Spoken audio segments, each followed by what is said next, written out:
luck. Zato versus Soul.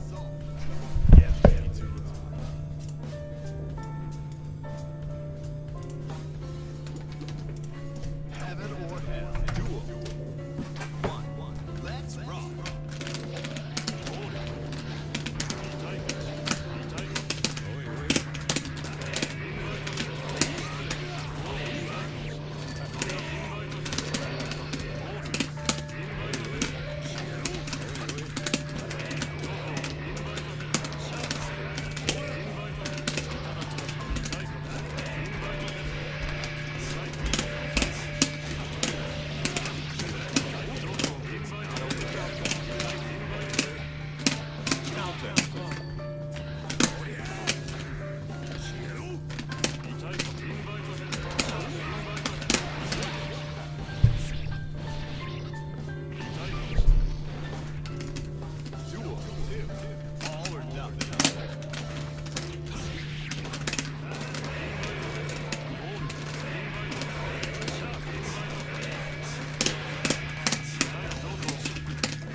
It's the most blocking I've seen a soul do, I think, in ever. Hold on, I need to set up my camera among other things.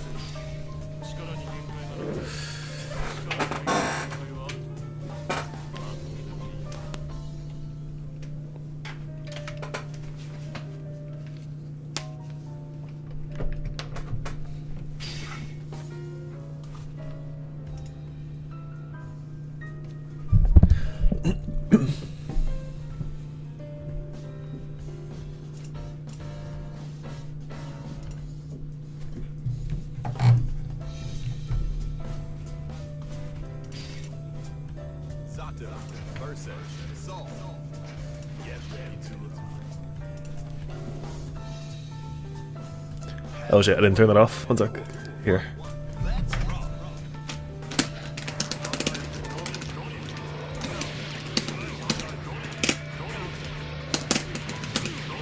But yeah, hello. That is a cool new thing that I've found. That is supposed to be integrated into a different mod eventually, like sometime this week.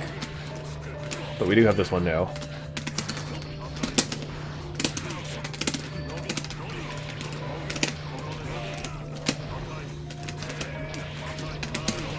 You may be familiar with Keep On Rockin', the site for searching up replays for the game.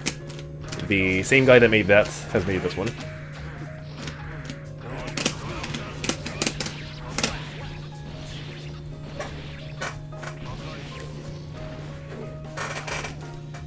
Duel 2. Keep on rocking.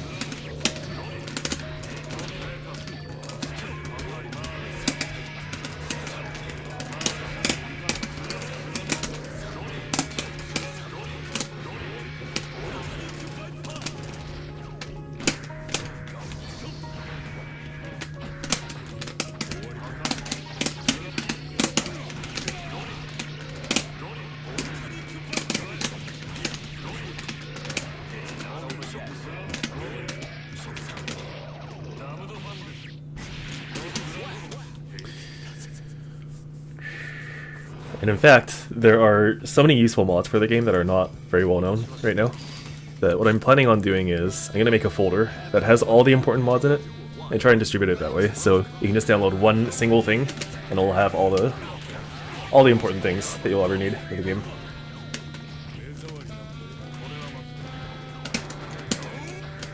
Similar examples exist already for other games, like Melty has a mod pack alongside Concerto and everything else. A lot of other minor games have it too. And I don't see why this game, with all its mods, should not have the same.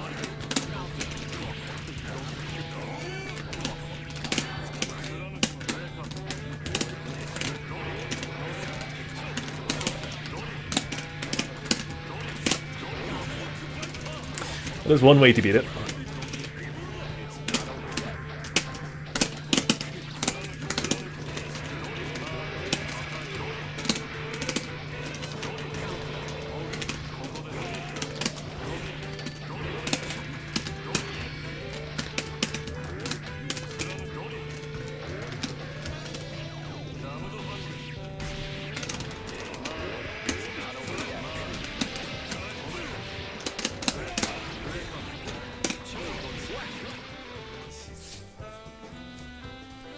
I would 100% of the time burst there if I were Soul. He has a full bar of tension, he has bursts.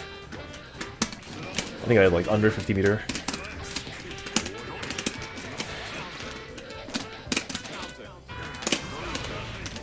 That was a weird interaction. He hit my Drunken Shade hitbox before getting hit by the reflected gunflame.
Okay.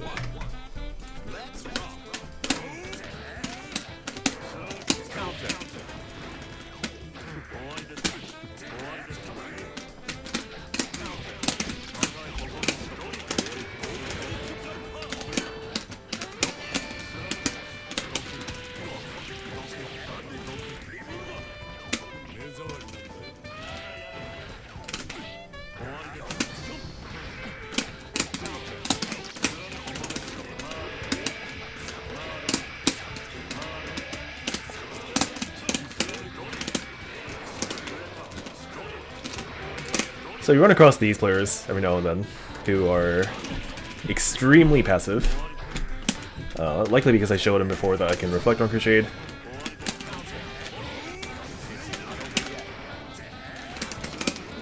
And the obvious go-to answer is, well, you want to just go throw. But the problem with that is, if I start throwing,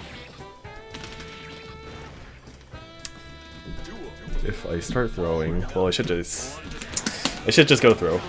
That is the answer.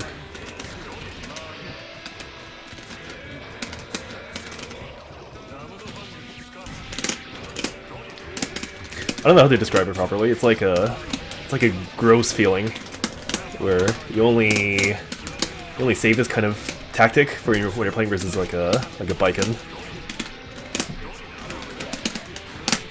It's an unsavory feeling.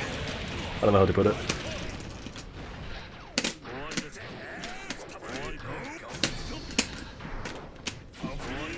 So he's now YRCing every single 2D. Except that one, I guess, because now I've shown him that I can run crit reliably. And if he's gonna YRC, then I can just block, and I basically win. He spent 25 and gave up meter to not open me up.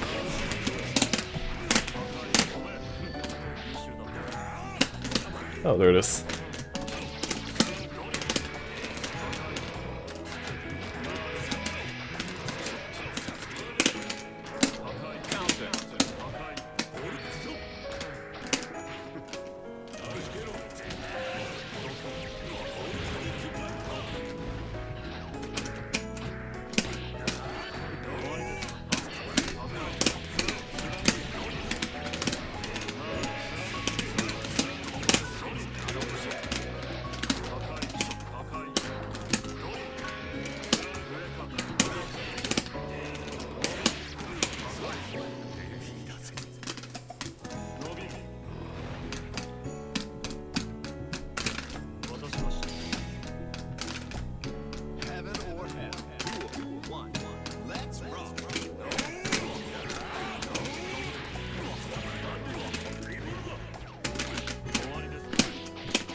So one thing Soul's really good at is he forces you to guess when you were defending, and if you guess wrong, you were supposed to get punished extremely hard for it. Currently, in this set, I'm making a lot of wrong decisions when it comes to defense, and I'm not really getting punished that hard for it, which is a problem because now so much of the value of playing Soul has disappeared if you're not going to punish me properly. So I can just keep making wrong decisions and get out safely because all I'm going to hit by is like 2p.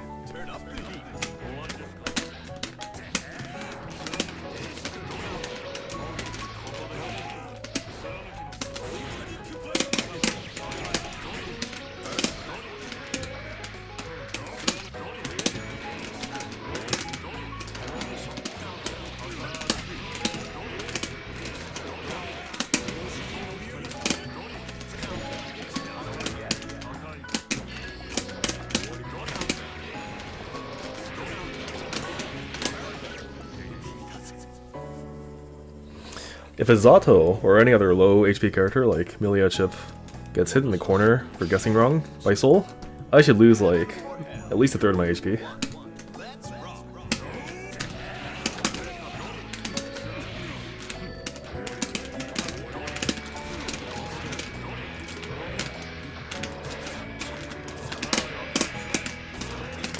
Or if it's like if it's like a level 3 Johnny or even a level 2 Johnny, I should lose like 80% of my HP just from that one.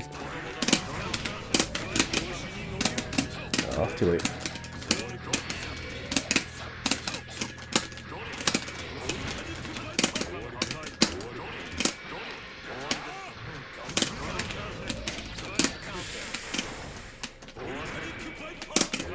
What?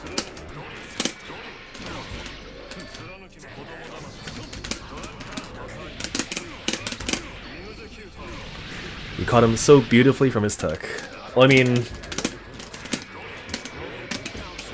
when you play Zato and you have Eddie summoned on the ground and your opponent's in the air, you encounter that situation so many times over your entire lifetime that it is inevitable that that tech trap will become perfect. Like, you do so many of these over the course of a set, if they are teching like that consistently.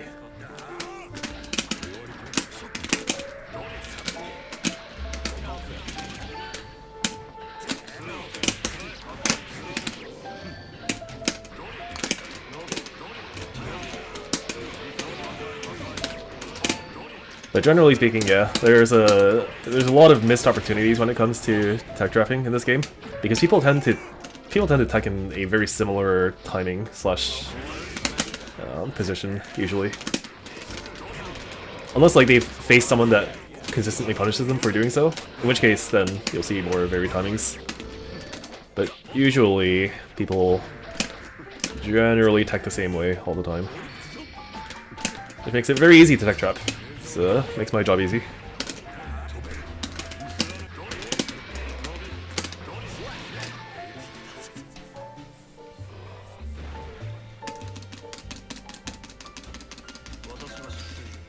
I wonder if my titles are updated. What's up?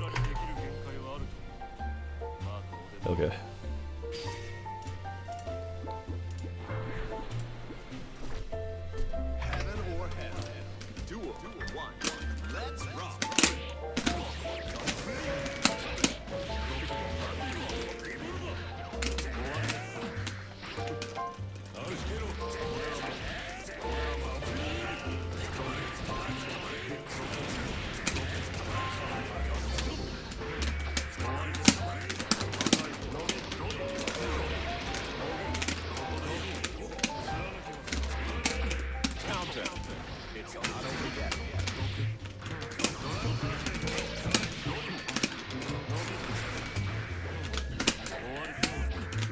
Here's the secret. If you want to beat Drunkard Shade after 2D, you don't do 2D YRC, or 2D Gunflame YRC.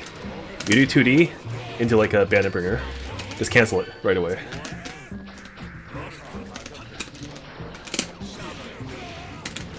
Although, for that you do need a little bit of range. You can do something else like 2D into just like Button as a link also.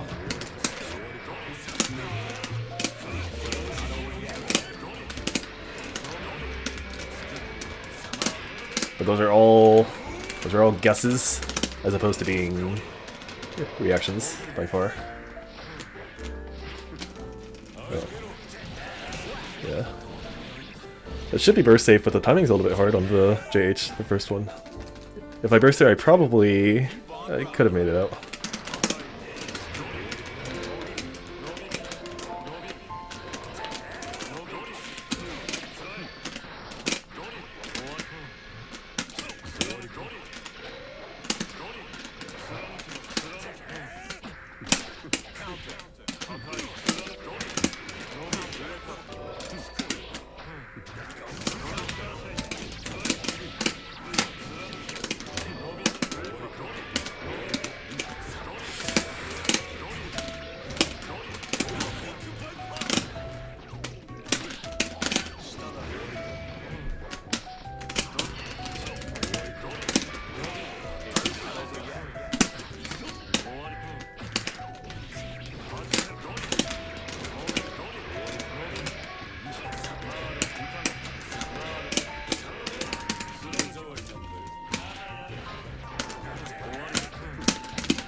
We're gonna buff out that 2D Gunflame habit this set, hopefully.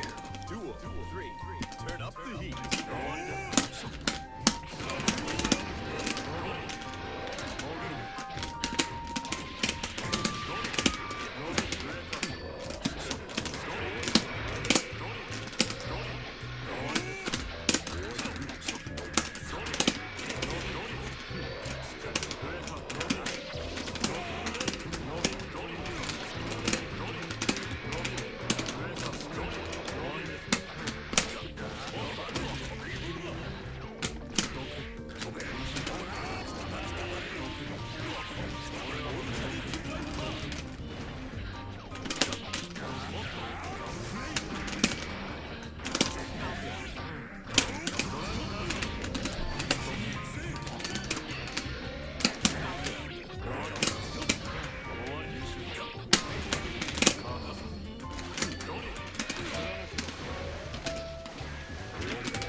See, like, there were a few times where he catches me with 2P, like, is the first thing he does on Oki, and then it leads to, like, 2P, 2P, 2D, Revolver, and it gets him, like, 80 damage.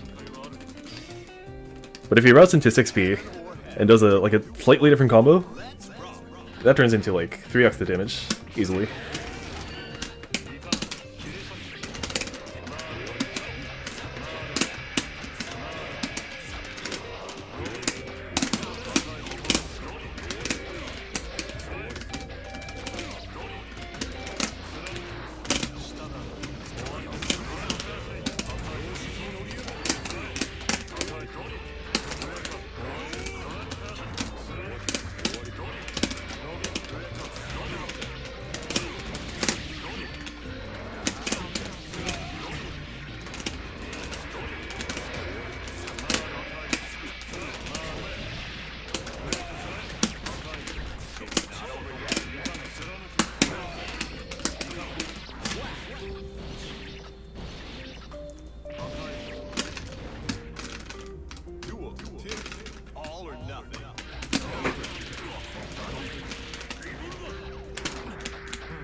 Here's the textbook Soul matchup for Zato, okay? If you're Soul and you're facing Zato, the first thing you should do is you should jump and pretend you're IDing in and air dash back instead.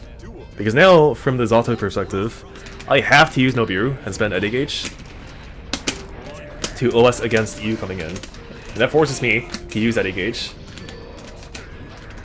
while you are taking basically zero risk to do so. So you repeat that process until I run out of Eddy Gauge, and then when I want to unsummon, so when I have like a little bit of Eddy Gauge left, then you can choose whether you want to try and punish me for unsummoning by IDing in for real that time.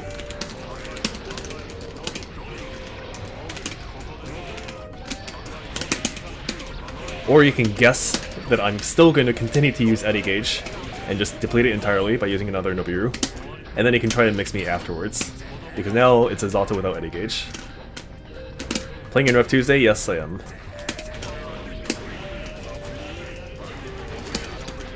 I don't know if you can do that on Zato. The Fafnir into Bringer.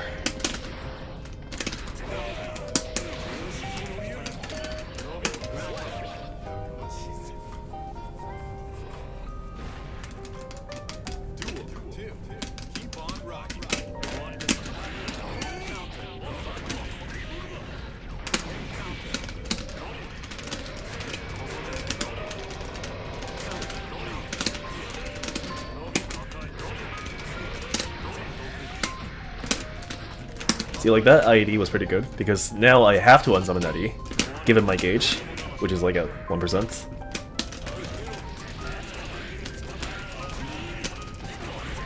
And that info is known, like it's, both players can see Eddy Gauge.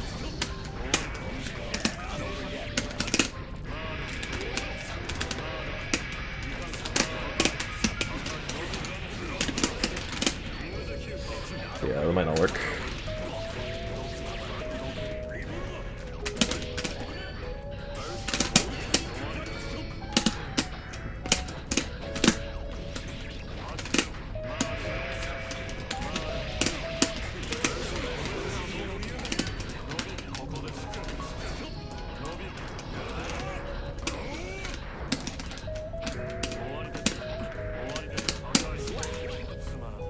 I was hoping to see on Frosty stream, but it seemed like a lot of your matches were off stream. Yes, they were. Also got eliminated a bit faster than I would have liked, but oh well. That's no can do. I got defeated by a Johnny and then an Elfelt.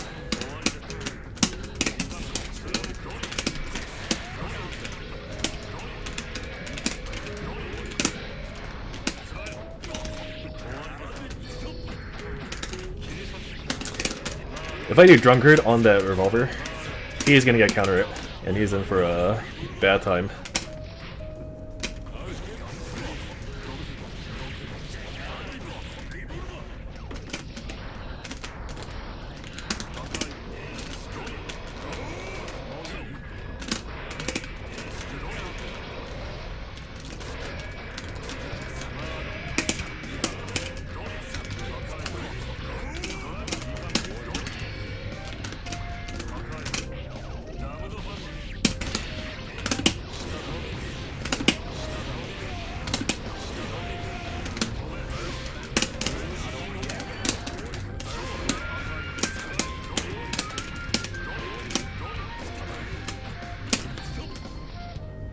DP?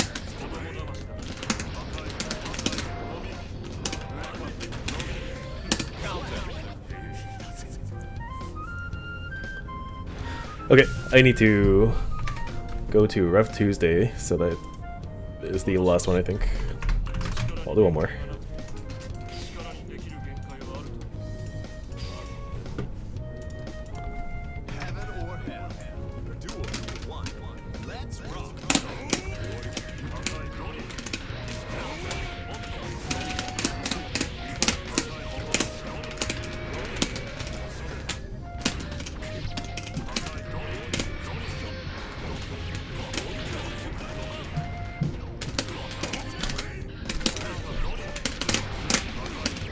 See, like, that was a good guess. If he's gonna... I mean, like, he did the OS 5k with the throw, but...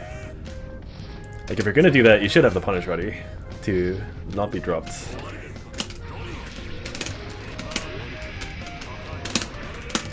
Because otherwise there's no point in doing the OS to begin with.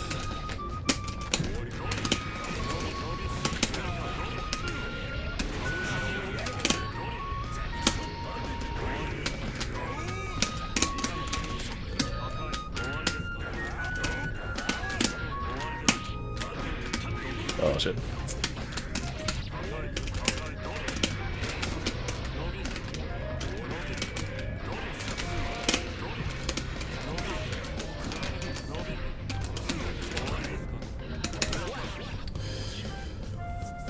He puts a lot of trust into Soul JH. All or nothing.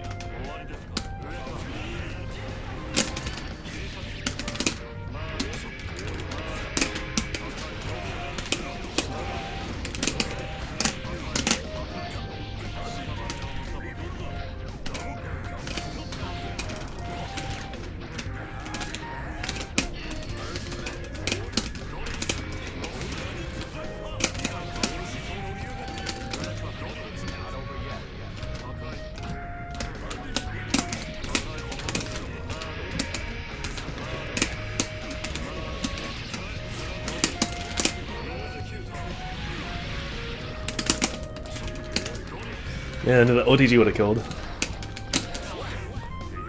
And usually you do have time to get one hit in. I think it's not there.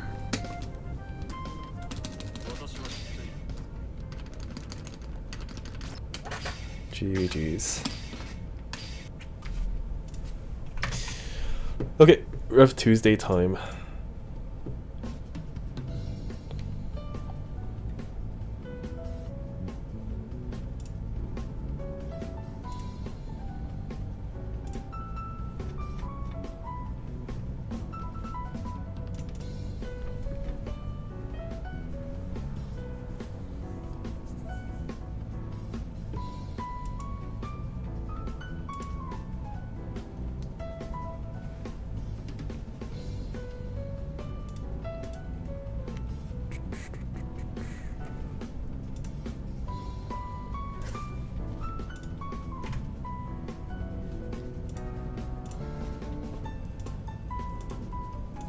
One sec, I'm gonna get my laundry out first. I'll be right back.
Okay.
Okay, good luck. Good luck. Zato versus Bedman. Get ready to heaven or hell. Duel. One. Let's rock.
Damn, GG.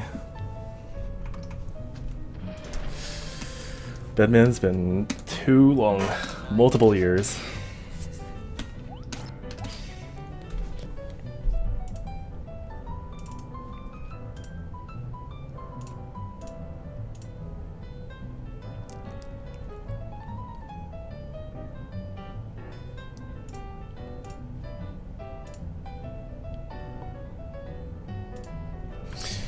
I forget what you do versus far slash in round start.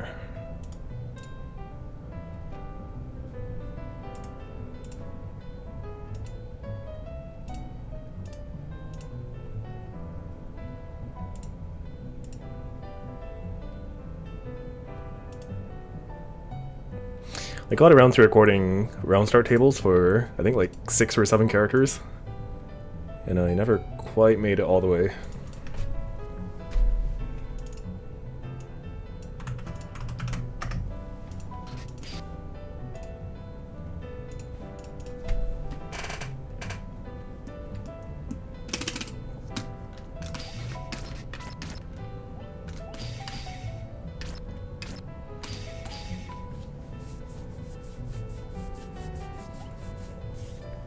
Zato versus chip. Okay, good luck. Heaven or hell. Duel. One. Let's rock.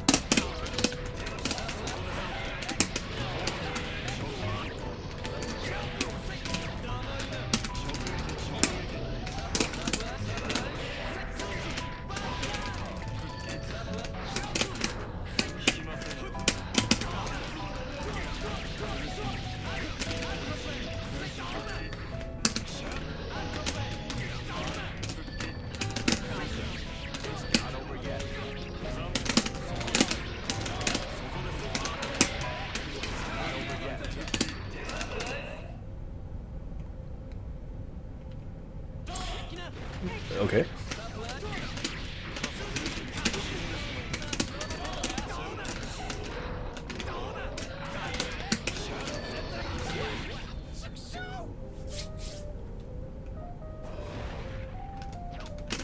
Duel. Two.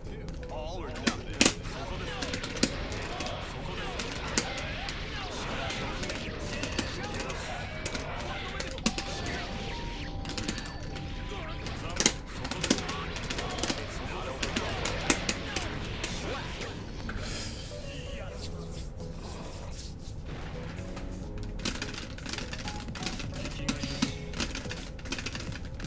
Heaven or hell. Duel.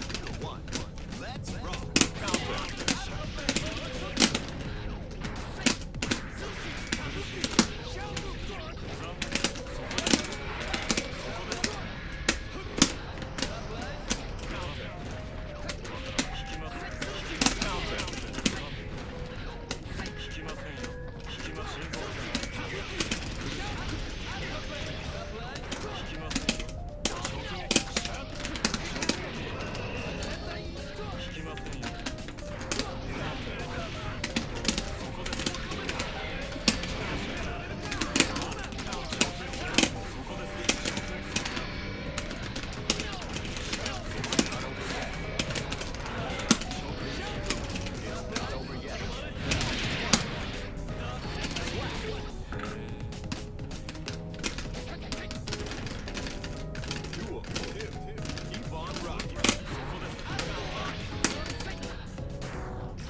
GG's.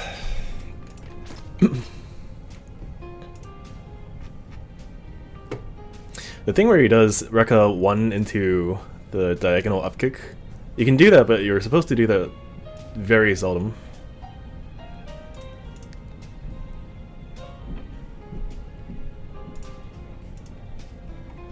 Like, it's a very unsafe frame trap.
Zato versus Salt. Okay, good luck. Heaven or hell. Duel. 1. Let's rock.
Duel. 2. Keep on rocking.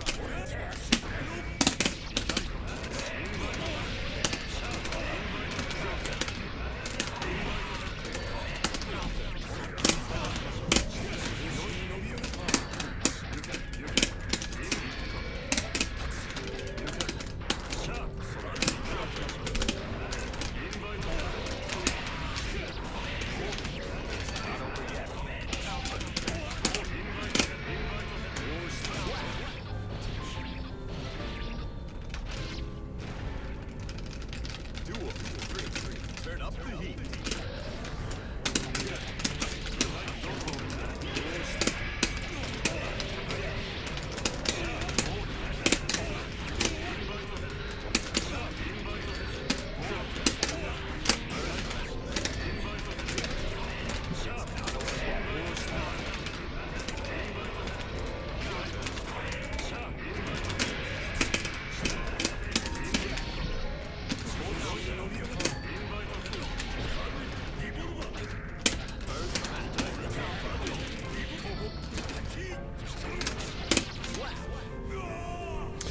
I think I found out what he's doing. He's not guessing at all during my OK, but he's doing, like, he's checking for the JK first, and then he's always blocking low, but he's not blocking, or he's always blocking for the empty jump afterwards, but he's not blocking for the overhead into low. So I think every time I do that, he should be getting opened up. I was kind of wondering about this earlier too, because I was playing him like 20 minutes ago.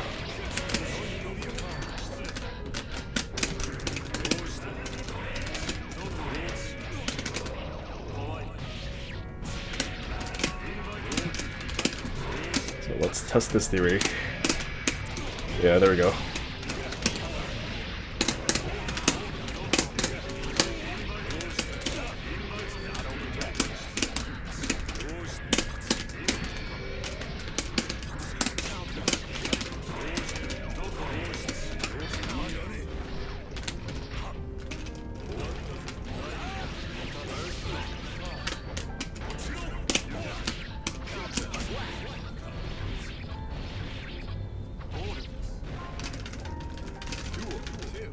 Turn up the heat.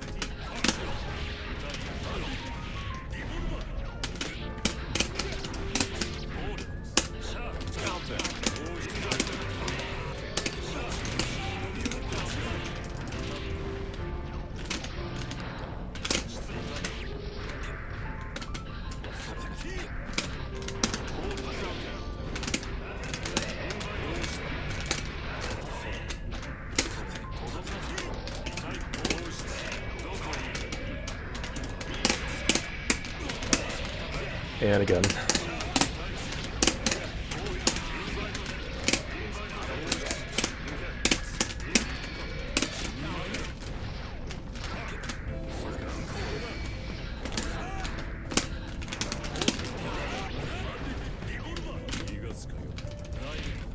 It's not over yet.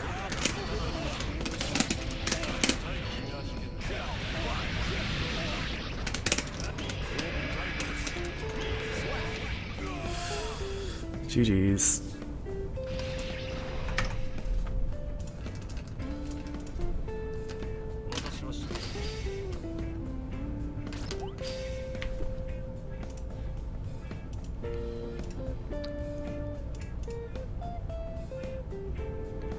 Essentially, he has like a defense flowchart of if he does the initial air JK, then I'm gonna keep blocking high. If not, I'm gonna block the empty low. And so if I do the JK into a low, then he doesn't ever block that.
We've got a new color.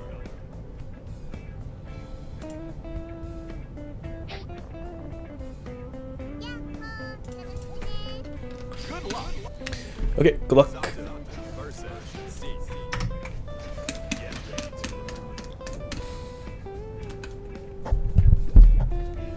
heaven or hell. Duel. Let's rock.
one. Let's rock.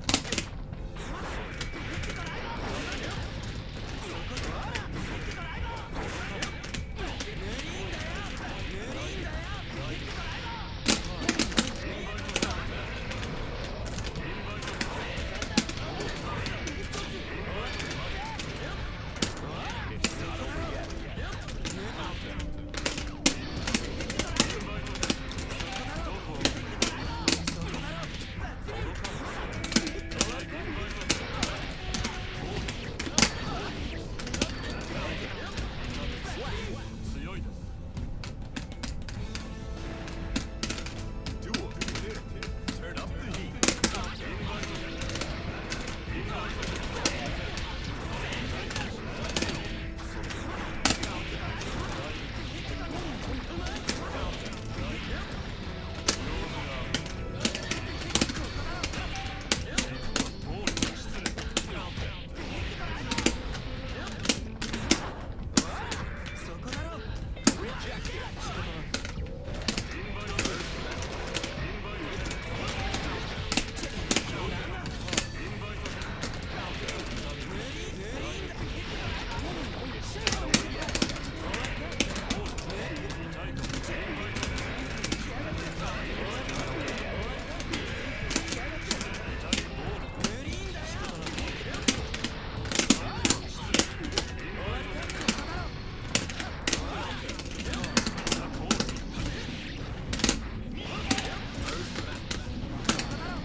Duel 3. Turn up the heat.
GG's.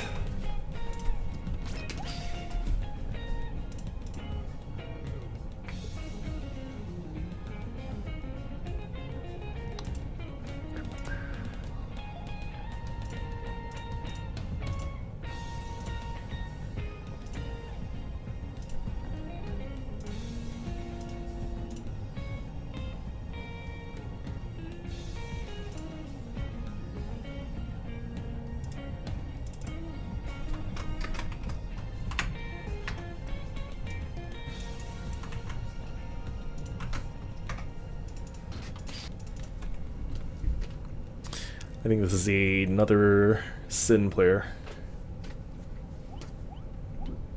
Good luck.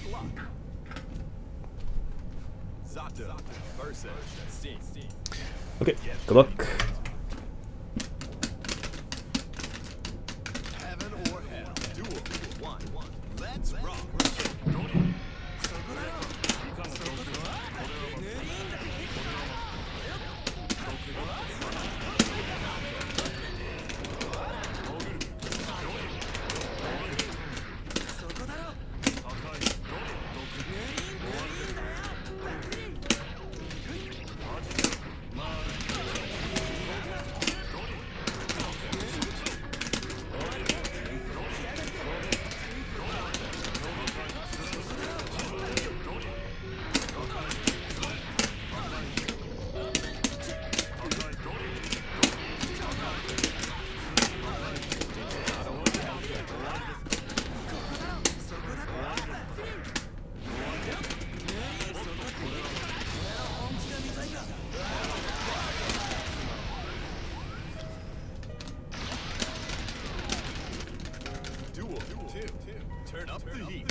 Heaven or hell. Duel. One. Let's rock.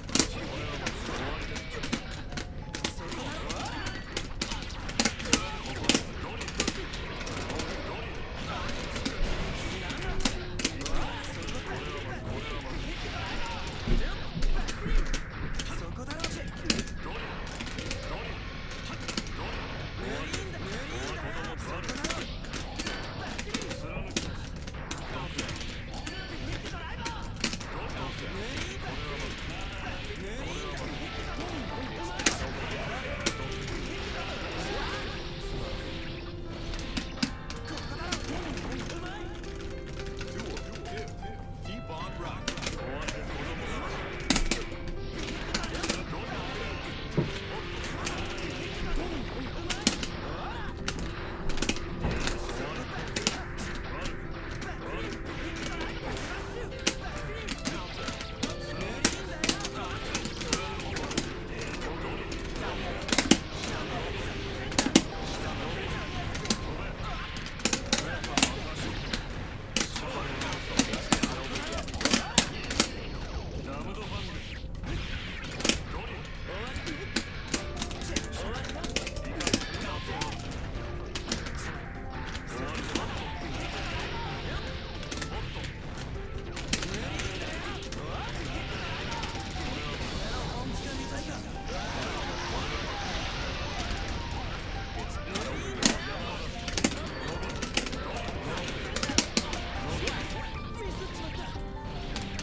Duel.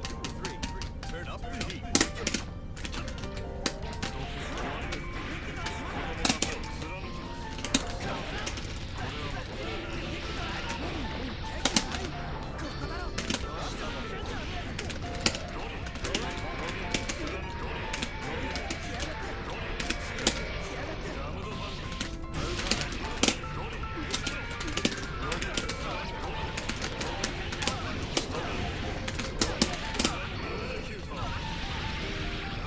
It's not over yet.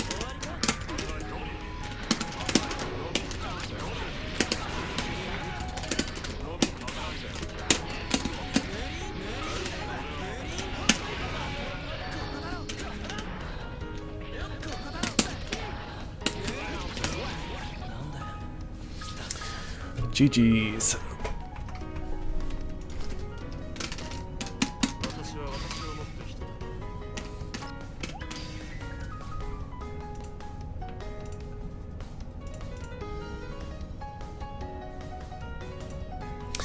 Mr. Last Stream, no problem. Yeah, it was a it was a good time. I had a lot of fun.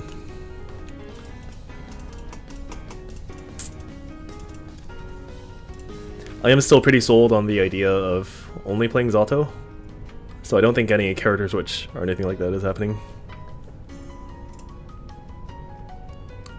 At the end of the day, there's me performing well individually, but there's also just the scene as a whole. Like, it's not very big. So if you think about like how character variety helps, I guess, the entire game, I think there is some value in that.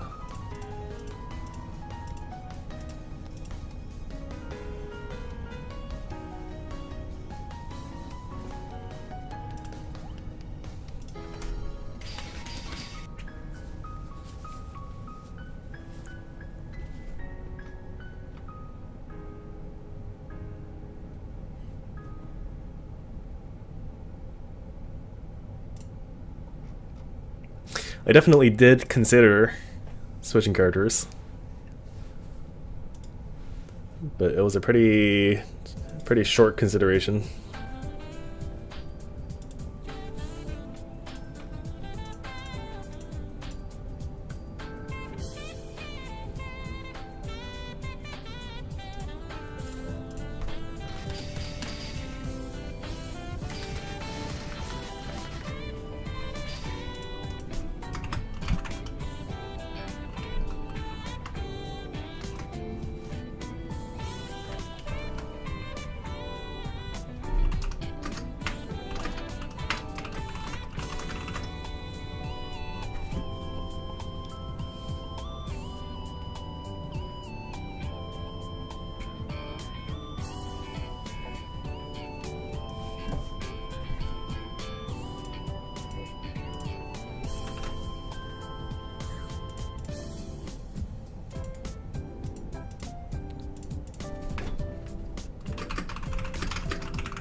Okay, good luck. I always like to see you playing Zato, but playing the game solely for the community's sake for your detriment sucks. It's not really... It's like a part of it. It's not like the whole idea behind playing the character, you know? Like, I still like playing the character. It is but one factor.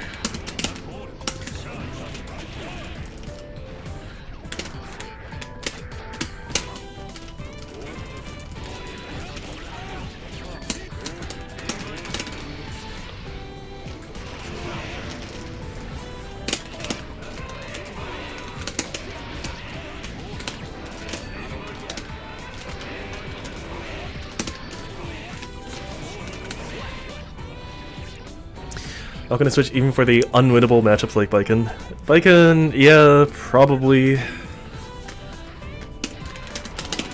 But you know, like tournament situations like that are kind of sporadic in terms of how things go and how things feel at that point. So I don't know.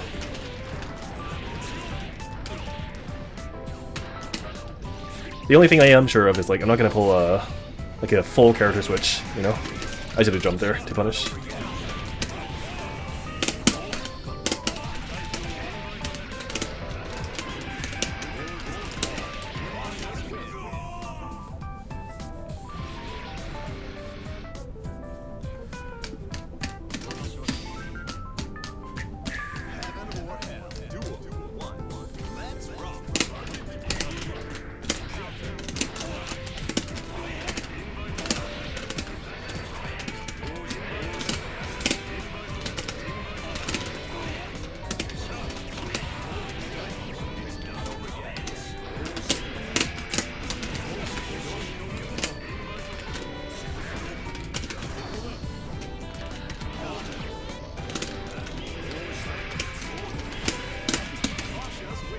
I think I could have chipped him to death.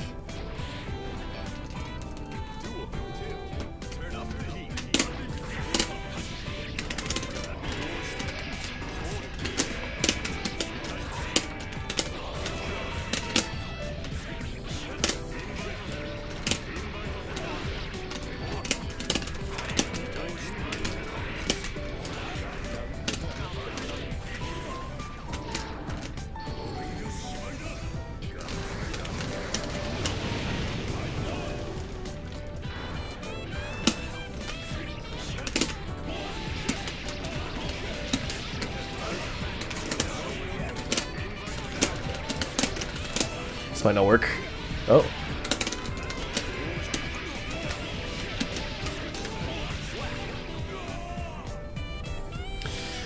GG's.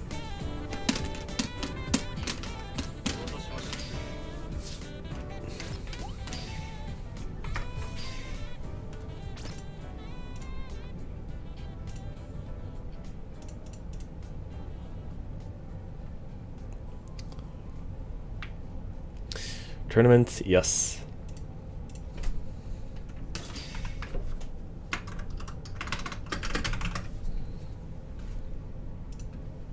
This is Rev Tuesday.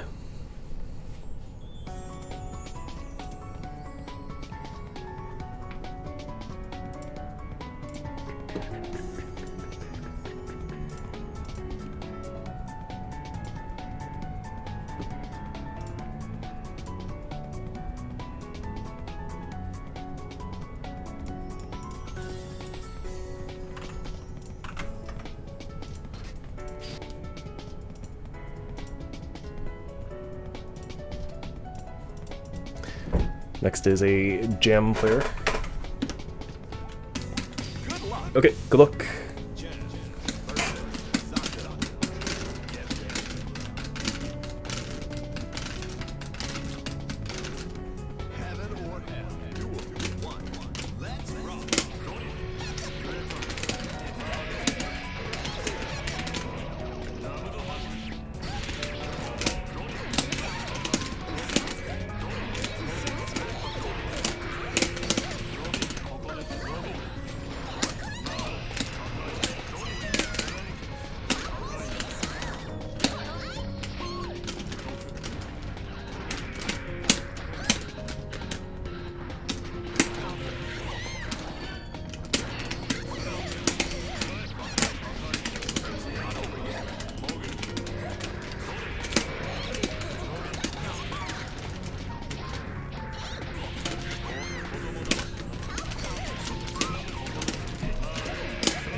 Finally, I'm able to catch a stream. Hello. Turn up the heat. I don't think I've ever seen you be here. You're right. Almost.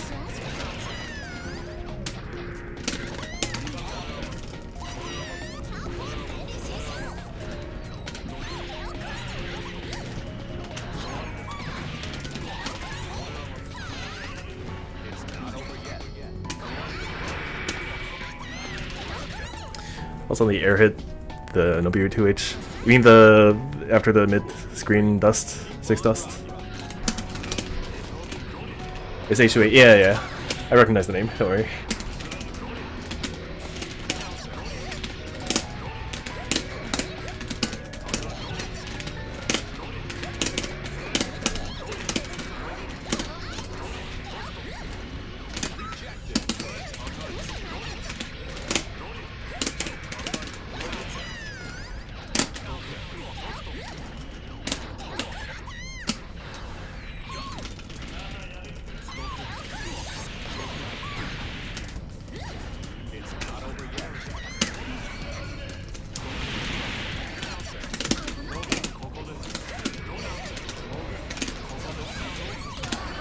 That sucks. Eddie died there.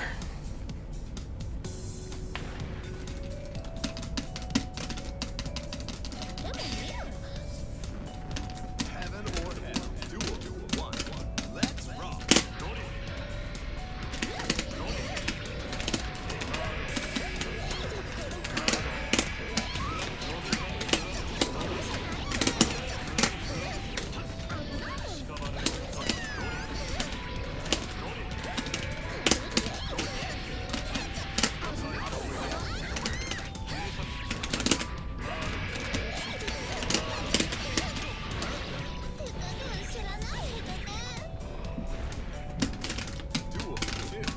Turn up the heat.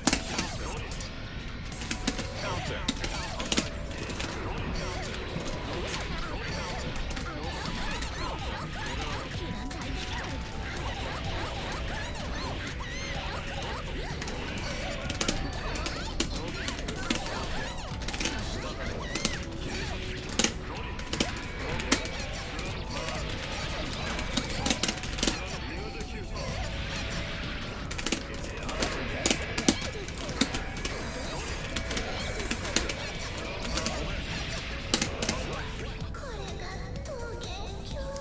Jamaica parry is always something I've been to a lot against, but never.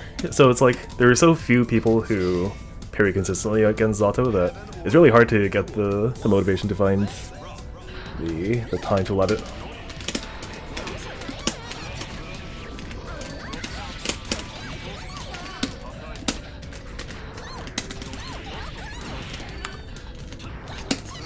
What was that?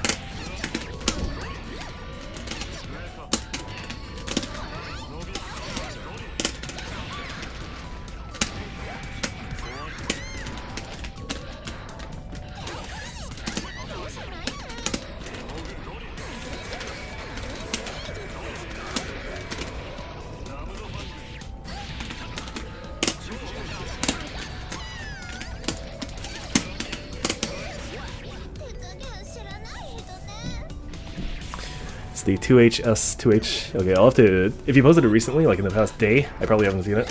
If it's older, I probably have seen it, but just haven't gotten around to testing it out myself.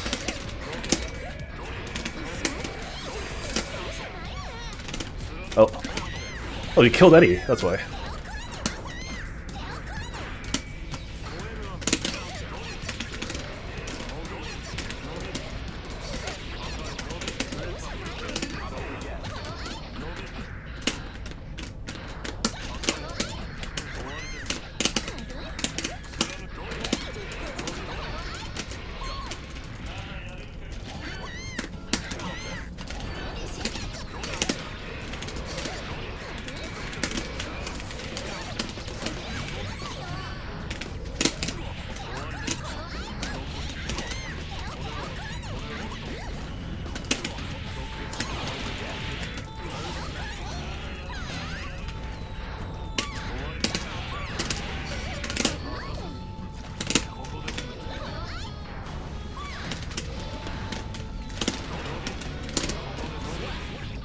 Okay, it worked. It's fine. If it works, it works.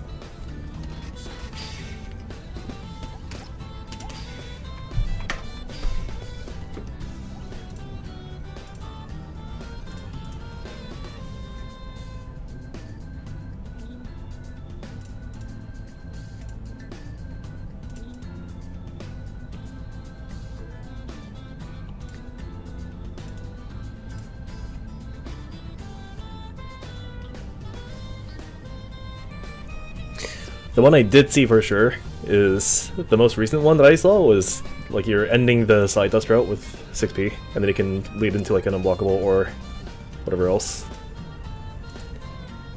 So that one I do want to test, and if it's doable, then it seems pretty reasonable to pull off in real matches.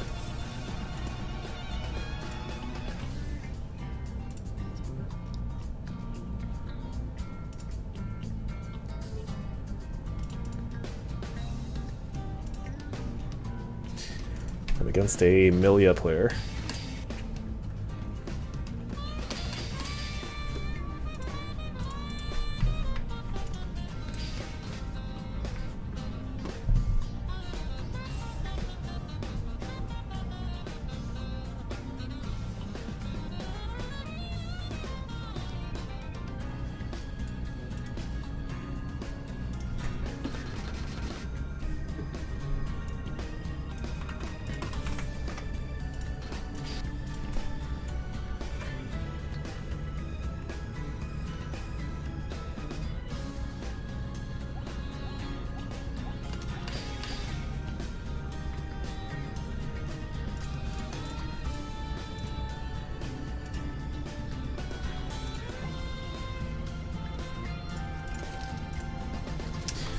Okay, good luck. Are you still EC? Yes, I am. I'm in Toronto again. The 6B one is like really hard with micro dashes, and it was hard to get the slump to last enough for them to hit the ground. Okay. If it's like absurdly hard to do, then I don't know. I don't feel like Zato has like anything super unrealistically hard, but maybe it is.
Shame if you're West Coast, you could do like 180 millisecond games.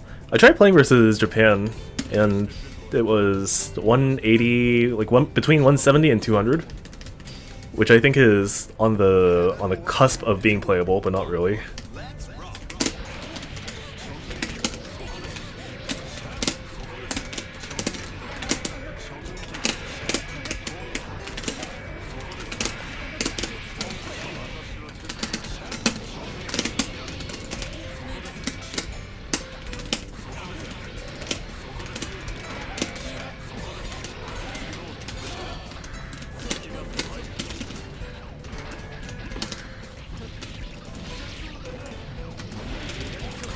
Can you tell what the main difference between Karma Kwan and this player is, Zero?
tries to interact too much. It's kind of, yeah, basically.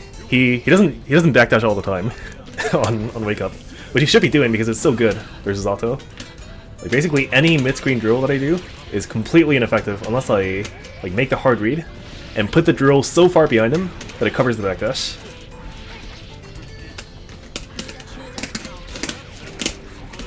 Like that, you can backdash.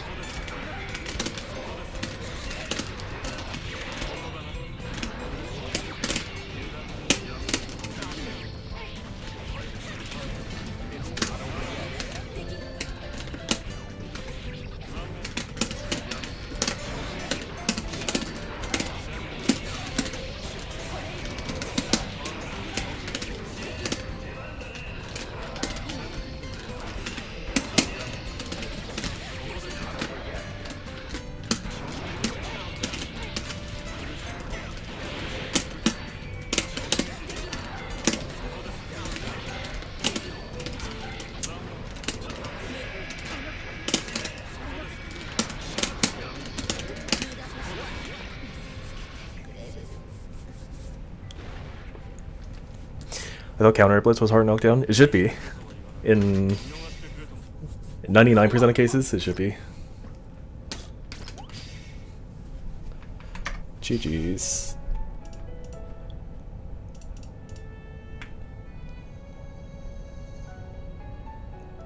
Some characters just have absurd backdashes, like Millie is one of them. Sin also has a really good one. Answer has a really good one. Pot, obviously.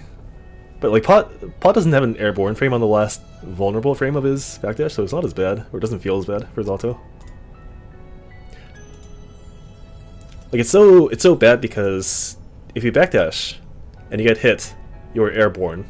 And if you're airborne, I can't convert that into knockdown again until I spend meter, like 50 meter. Can you knock down from anything except 2D? Well, I can route into drill, but drill is usually very crouching specific or character specific.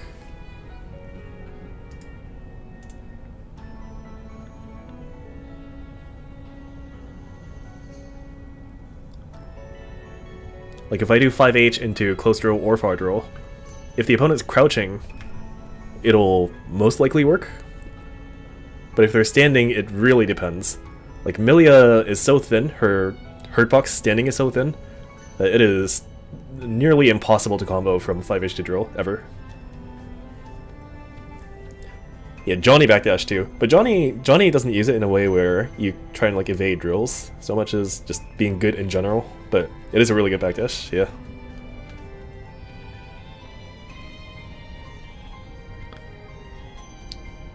There's a funny thing where I posted a video a long time ago, like 3 years ago, and it was me showcasing how all these characters can just backdash out of like a super deep drill as Oki.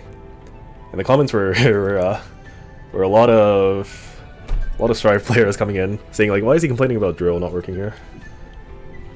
And I was like, man, I can't explain. Sorry. You have to come and play Exerd to find out.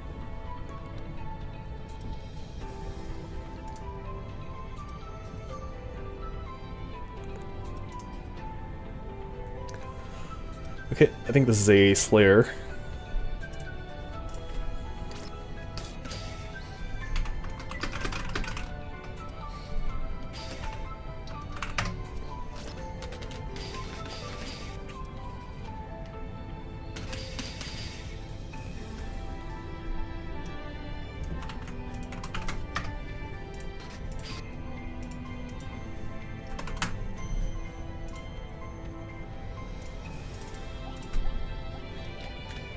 Good luck.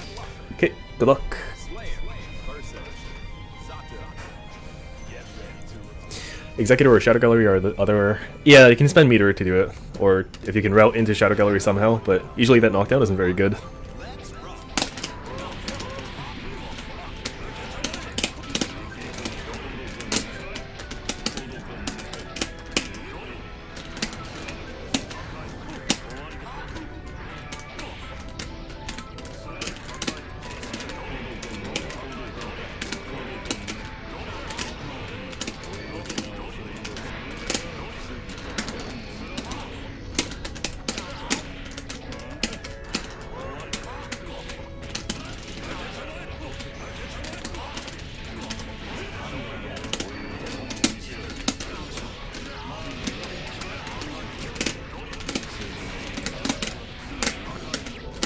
technically Slayer is another one. You can always just backdash out of mid-screen drills, but that's kind of a given. Like the one I'm more suspicious of are the ones where like they're clearly not meant to be this good, probably. Like Slayer, yeah, for sure. Slayer, you can do that, but or like Pot, yeah, for sure. Like Milia, Sin, Answer.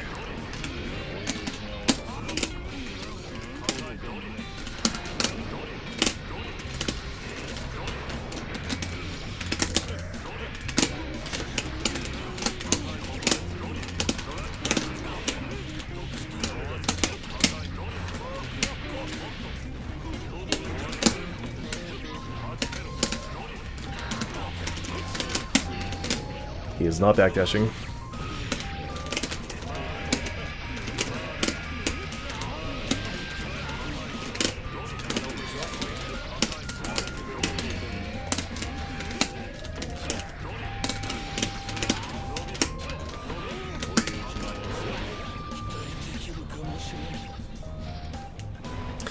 I still think his Zug's drill isn't +2 anymore.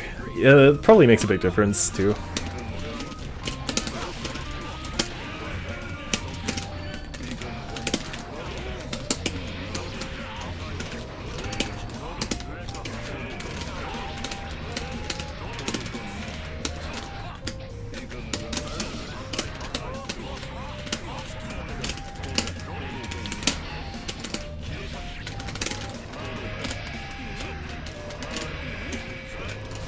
Oh my god.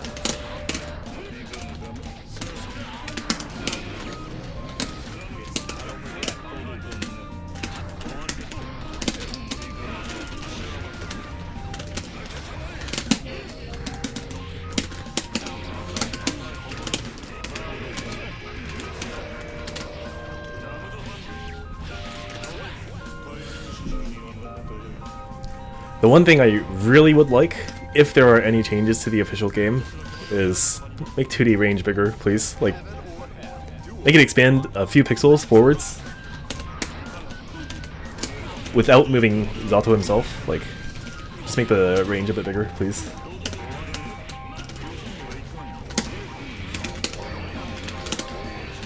That's like the most reasonable buff I can possibly think of for the character.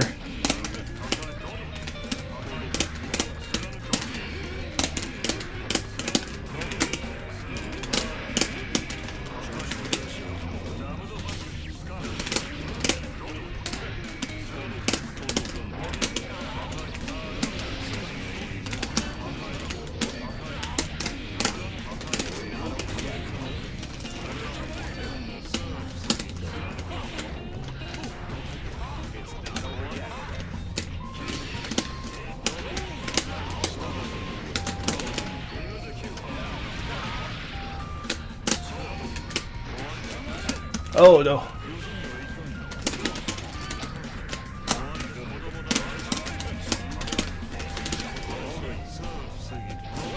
Okay. Duel 2. Turn up the heat.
I think that was game 2.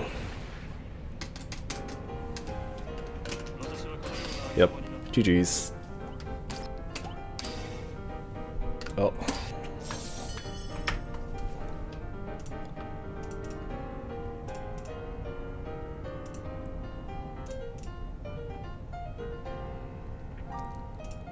And I think that should be the last game, yeah.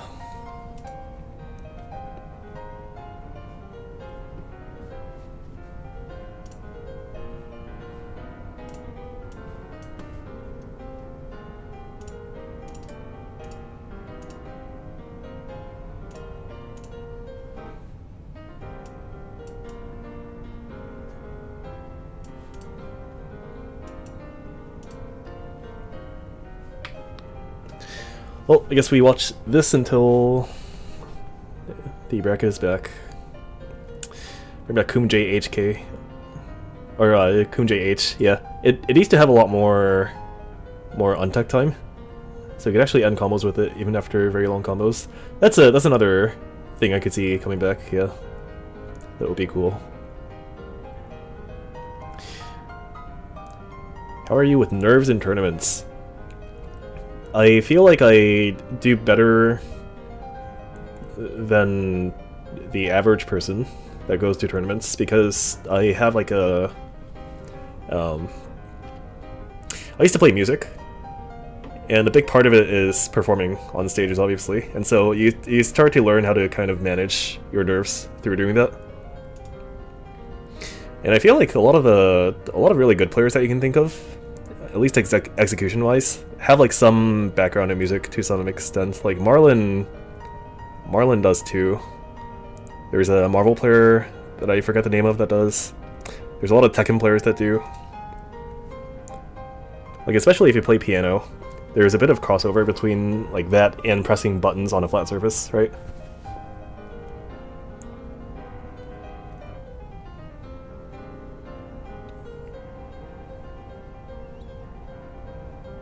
But in terms of like having or not having nerves, that's something that everyone has. Like you can't really get rid of it at all.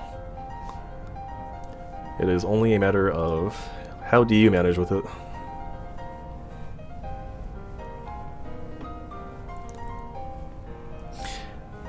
But if it were up to me, and I'm focused 100% on performance only, I kind of just go 100% blackout, like not talk to anyone. It's kind of like focused on my own thing.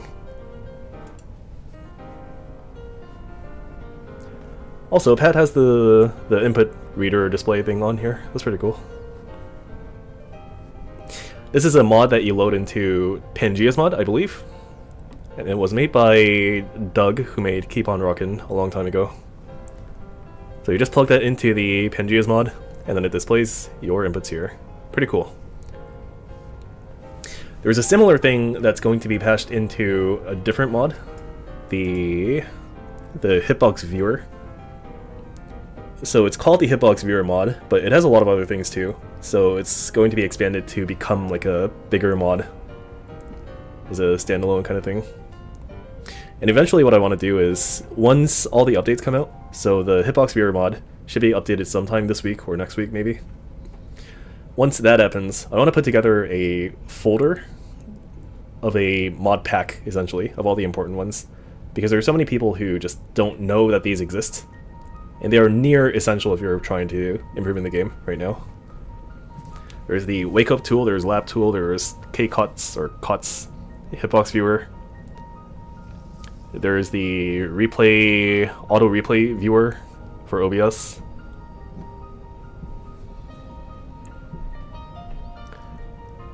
There's Pangea's mod.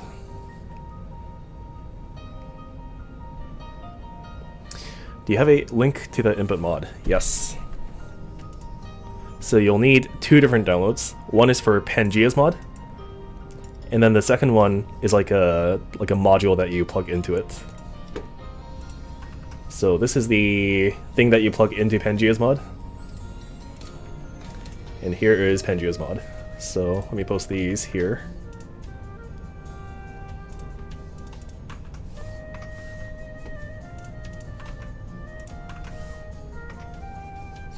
Is there replay takeover in Xrd? There is not.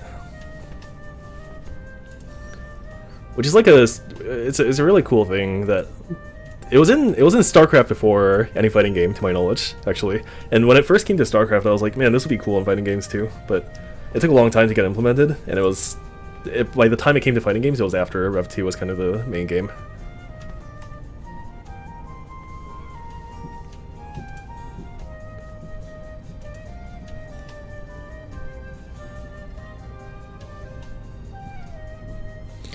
You already have to dig for the tech for the game, let alone stuff to just fix the game. Yeah, for sure.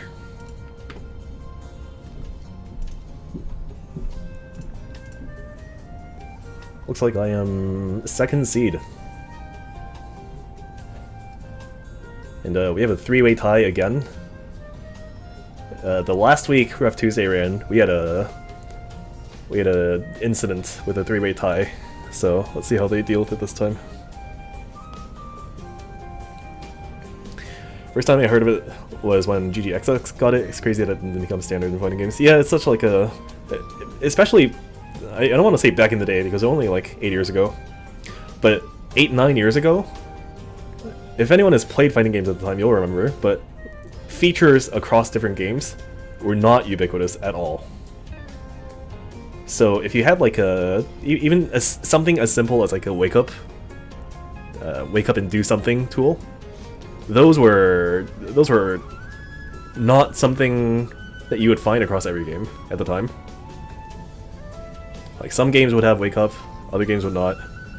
Some games have frame display, some do not. And I think at some point, like a little bit before Strive came out, like Grand Blue, Dragon Ball-ish, things started to get a lot better. And now basically every modern game has all these features that you would expect, but at the time it really wasn't like that.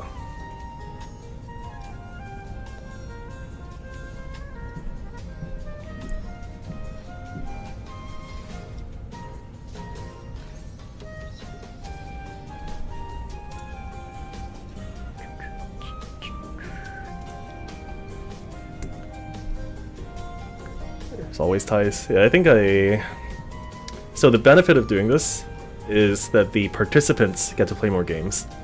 It's not really like a viewer-oriented format, which heavily goes against like the modern. I don't want to say modern, but like, you know, esports. But you know, we're playing Exerd. It's a old game. We don't have to care about esports.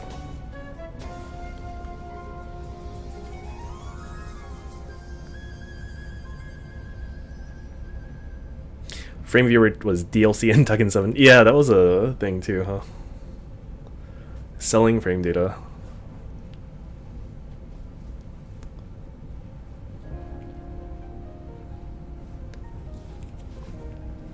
And given it's a fighting game, I wouldn't be surprised if people just found a way to mod it in without paying for it. Or like just use their own modded version of whatever. Okay, I'm being called to stream second. So I'm against a Kum next.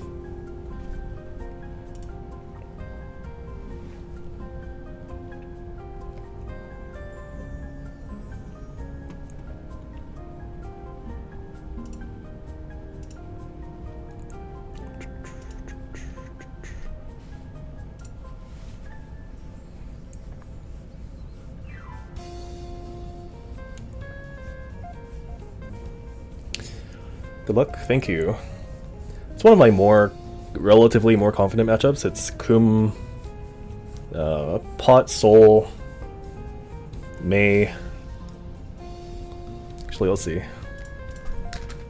What do I think? Oh, might be crashing. Yeah.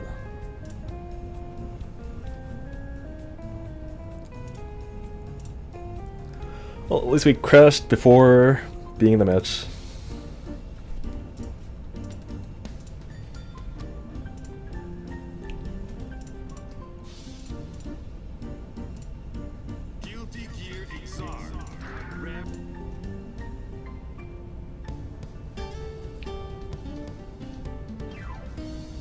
Oh, oh no, never mind. May really? Yeah, I think so.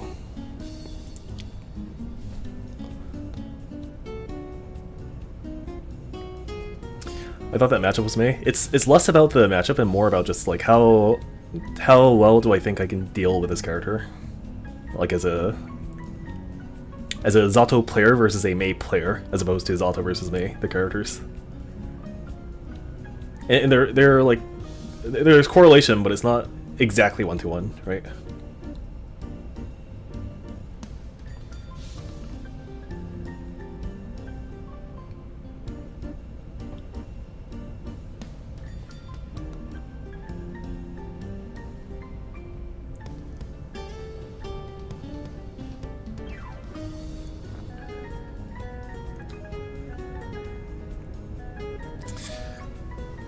Um, my best outcome right now for this match is if the Baiken wins, surprisingly enough.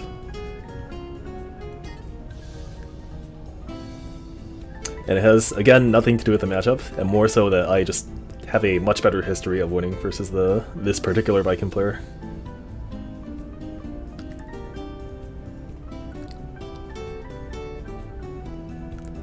Like, I won the last tournament versus Solstice, but it was a lot tighter than I would have liked.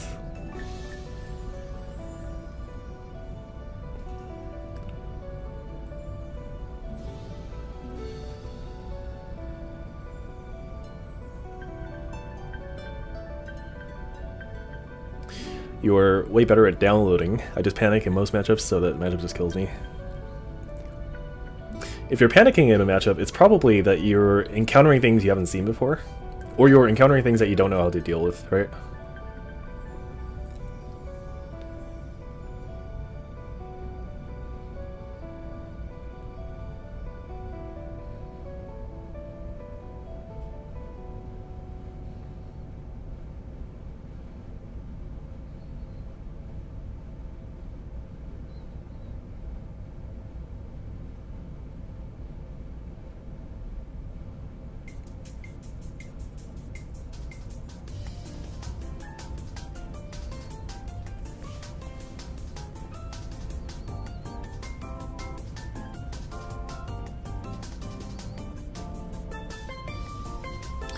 Up until a certain point, so in your journey to become a better fighting game player, for the vast majority of it, the way it works is you play a matchup, and you decide, okay, I'm going to play this matchup and I'm going to see what I don't know, and you encounter all these things that you don't know, you haven't seen before, or you don't know how to deal with. And so those are sources of frustration or panic, right? But then when you play the game for long enough, or like you study the game hard enough that you run out of these things that you don't know how to deal with, it actually kind of becomes a game of, well, okay, I did this thing here, because if I don't, it'll lead to a bad outcome. But because I did this thing here, I have very low expected value from this position. So like, the only thing I can do there is not like find a different solution that I didn't know existed before. It's how do I position myself before this thing happens, so that I don't have to come across this situation again. And the Milia matchup, the Set versus Karma, the 8-hour one, is like a really good example of that, where it's like, okay, I understand what this character does, I understand what my character does, but now it's a fight of, okay, like I need to intentionally sometimes make suboptimal decisions, so that I can later be in a better position otherwise, that I would otherwise not be in.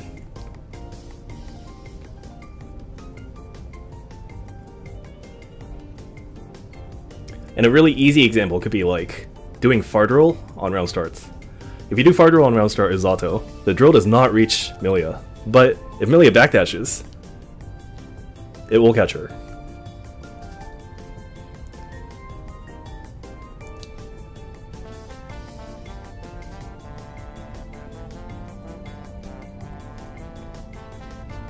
Playing as the player and not the character. Yeah. Yeah.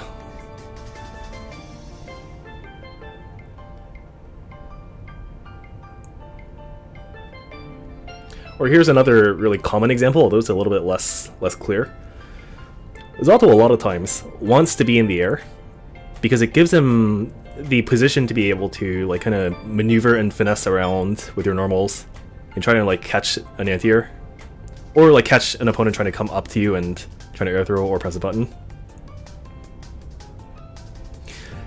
And this is true versus Milia too, except when the player is consistent enough at punishing you for being in the air, then you have to put yourself in a ground position a lot more than you would like normally. And being on the ground has issues. Like, the reason to begin with why you'd be in the air sometimes is because you can avoid getting clipped by pin, right? Because if you're on the ground and you're doing something, you become extremely vulnerable to pin. And so the solution appears to be, okay, maybe I shouldn't be on the ground as much. But then you encounter these issues in the air of like Milia countering your presence in the air as a whole. And so it goes back to, okay, I actually have to be grounded despite this thing being not so good. Like, I become a lot more vulnerable to pin because I'm grounded, but I have to stay grounded so that I can open this character up in different ways without making myself vulnerable to pin somehow. And like that is like the core of why the matchup is so bad. It's like you can describe it as, yeah, the matchup's bad because pin exists. Yeah, it's kind of true. You can deal with pin, but if you deal with pin, there are all these other issues. So like, yeah, it ends up being the case that it's because of pin, but not really. You have to cross across two layers to get there, but it's true. By the way, is Drunkard and Neutral versus Eno a real thing? I do it a lot because, well, to be honest, partly because I think it would be funny if it works. But it's rooted in the reality that it does sometimes work. So if you're close enough to Eno, and she does HCL, it will reflect her. And like get a nice knockdown too.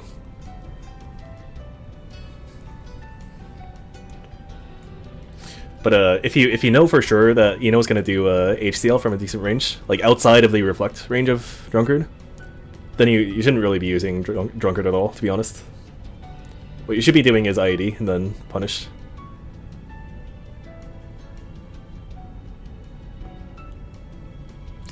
I never know how deep to think. There's a okay. Here's something I heard from a Korean Street Fighter player, okay? And it's that offense should be simple and defense should be complicated. And it's something that I've thought about a lot while playing fighting games. Oh, I crashed again. Crashing a lot right now. I'm not sure why.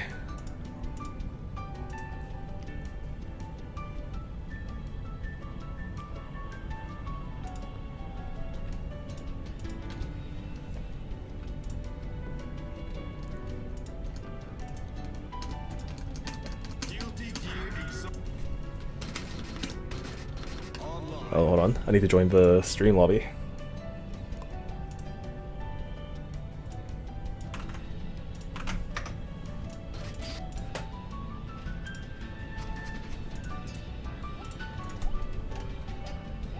Good luck. Okay, good luck. Versus Zato. Get ready to rock. Heavy or heavy. Duel. 1. Let's rock. Counter.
or nothing.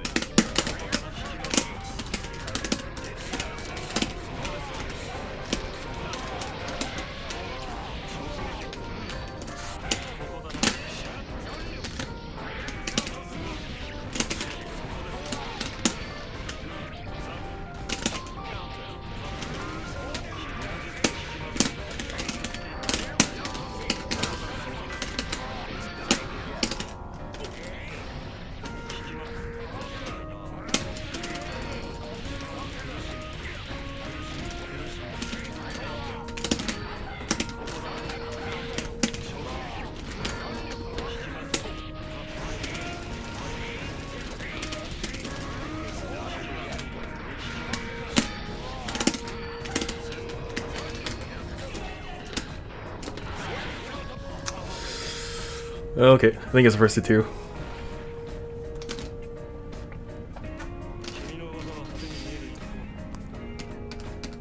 Good luck. GG's.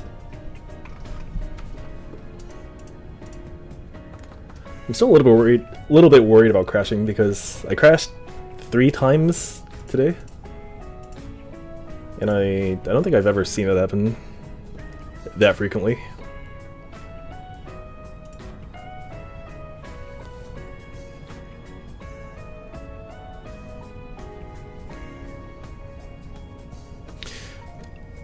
For the Ku matchup, I think most people get stuck at the part where they're not really supposed to be doing air, what's it called, Hayabusa?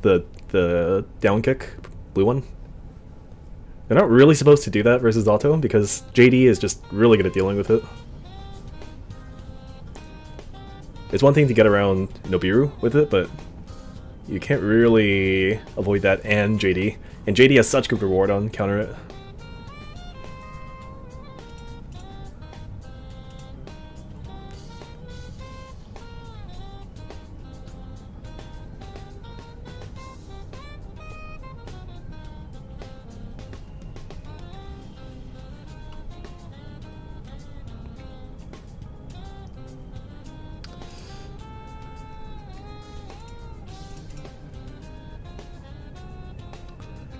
Next up is Chip, Leo, Milia, Mei.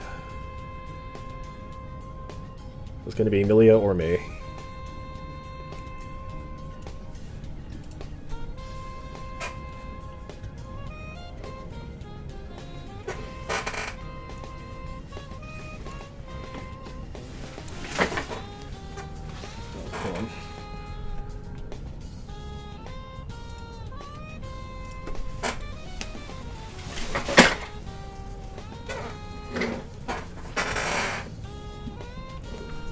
Okay.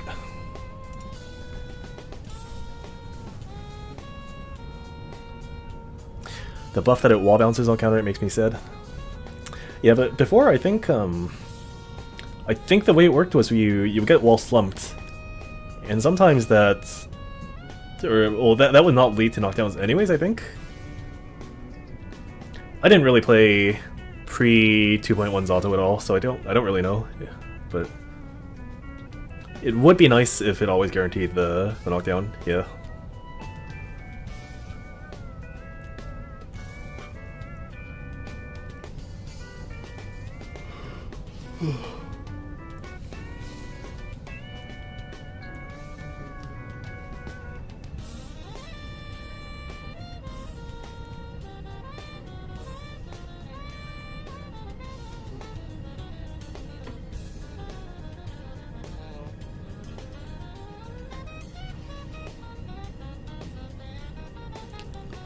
The slump is news to me. Yeah, I think it wasn't really the case that you used to always get knocked down and now you don't. I think there were still issues before.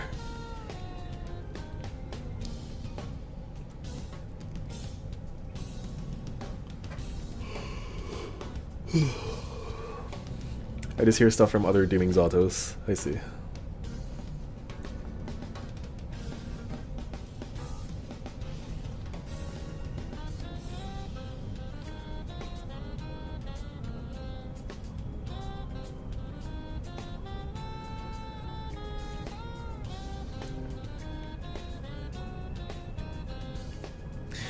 One of the whole selling points for fighting games for me is that you don't really have that many other factors to blame when you lose, right? So if you're playing like a team game, or you're playing a game with literal RNG, or you're playing like any popular game, if you think of any popular game, they have like some assortment of RNG or team members.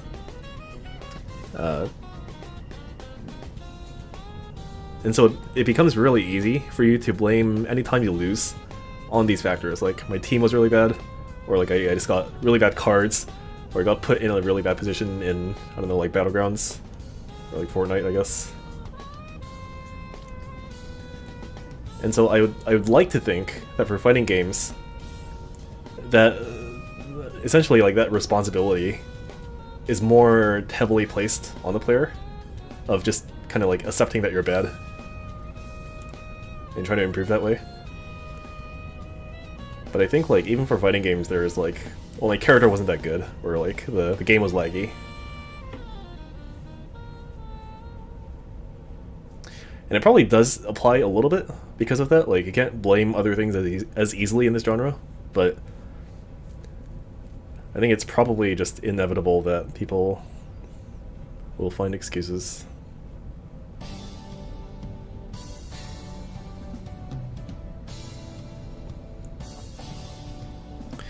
Same, I love fighting games for it. I don't like playing other games where I never had a chance. There's a merit to it. Like, if you're playing a game that literally relies on chance, like a card game, there are sources of fun in there.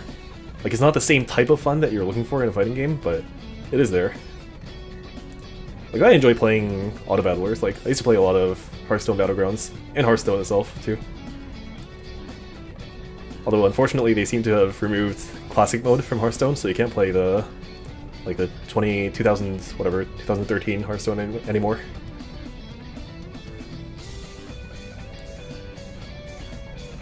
I used to be a Control Warrior player in that game, and when Blackrock Mountain came out, I used to play Patron Warrior. That was a good time. Oh.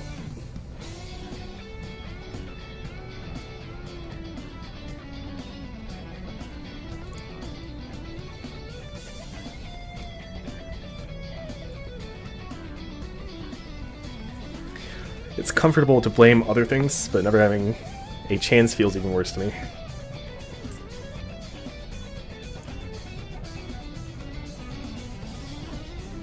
It's just the game's design for non-fighting games, they just lend themselves to be susceptible to that, you know? Like, they make you think it's not your fault.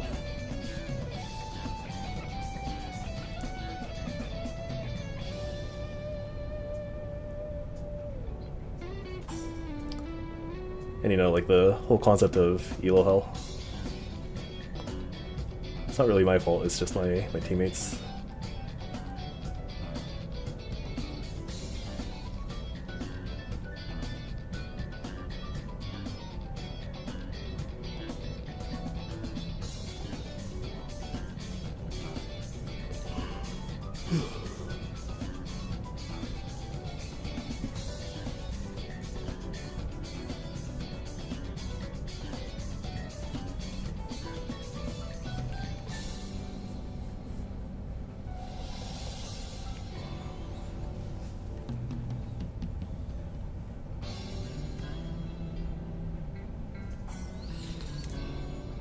Oh yeah, get owned. Secret Garden.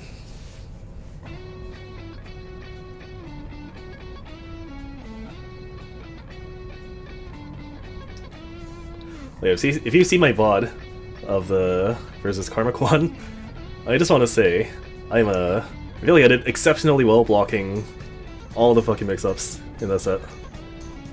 Like, everything considered, Secret Garden on you, 6k, Bad Moon. I think I did okay.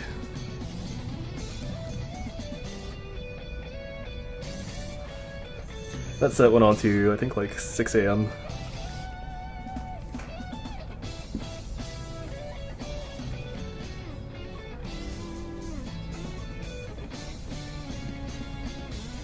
And it was also pretty depressing seeing the amount of games I was taking on Kai Because at some point I was switching characters, and I was on Kai versus Milia, and man, that matchup feels so much better to me.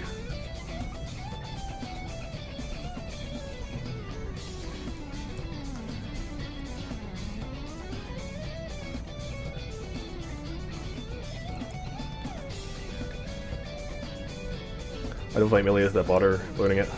It's a different character. It's pretty insane. Every defensive option that you have are just nullified when it's on you. You can't dead angle, you can't blitz, you can't jump, you can't fuzzy jump, you can't mash, you can't DP if you have a DP. The instructions for getting out of it are you have to block every mix-up that occurs while it's on you, and then you have to block one more time, and then you can get out.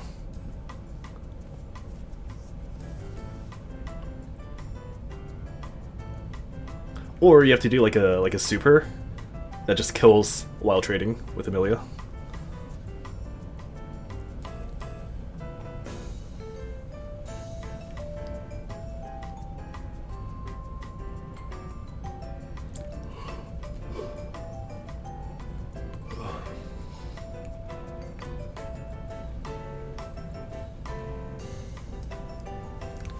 Oh, hold on. I didn't put on the exert category. Okay.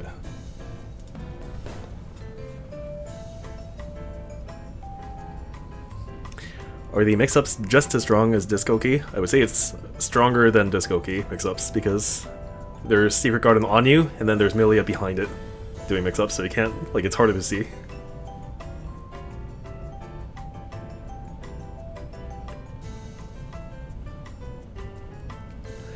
Or is there a safety scary trade-off? So the catch behind Secret Garden is that the setups to get there are supposed to be harder, but Milia players have found out that you can do it pretty consistently.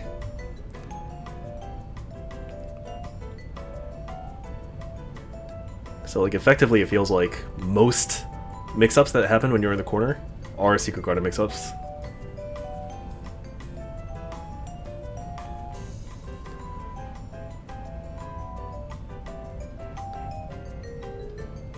It's kind of like how Zato is supposed to be, where the knockdown is supposed to be difficult to get, but the trade-off is supposed to be that your mix is supposed to be like really scary. Like scarier than most, right? Because you had to spend so much effort to getting there in the first place. It's kind of like what the Secret Garden is like, except the thing with Secret Garden is now like it's not even like super hard to get there.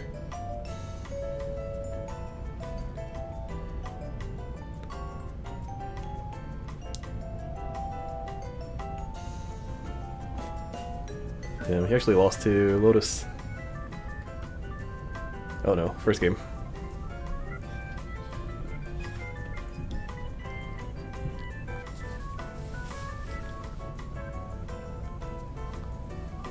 It really is reverse Zato, where Zato is like hard time getting knockdowns, and the rewards aren't that good.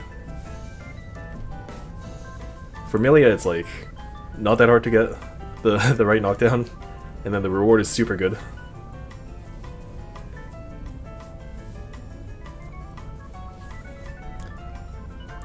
But the other thing too is like it's not like super bad, Zato's reward. It's just like for considering what everyone else has in this game, it just ends up being the case that it's not that good.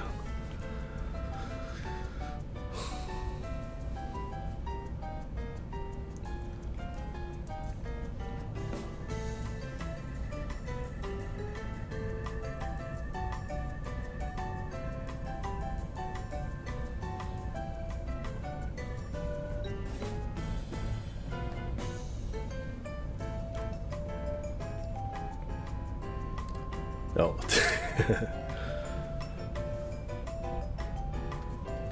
He said he's out of there.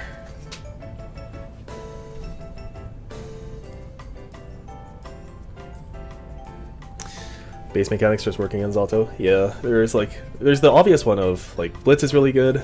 A lot of characters' backdashes are really good. Burst killing Eddie, yeah. But then there's also like the thing where for a lot of matchups, it's in Zato's best interest to be retreating a lot.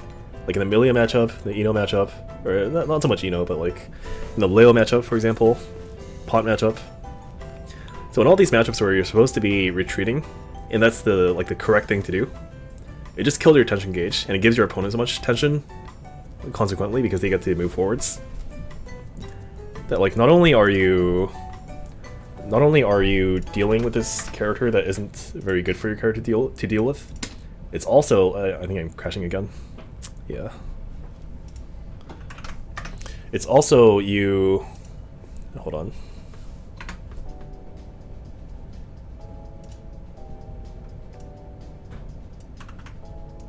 It's also you are dealing with it at the same time of having like very bad tension pulse.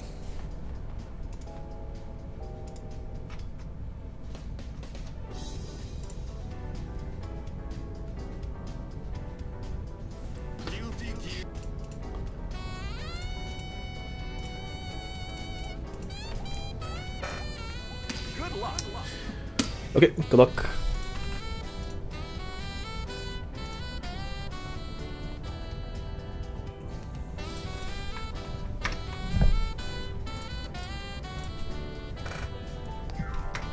Wait, is it me?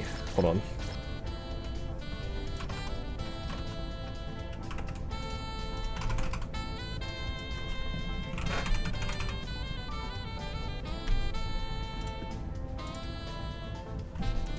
Good luck.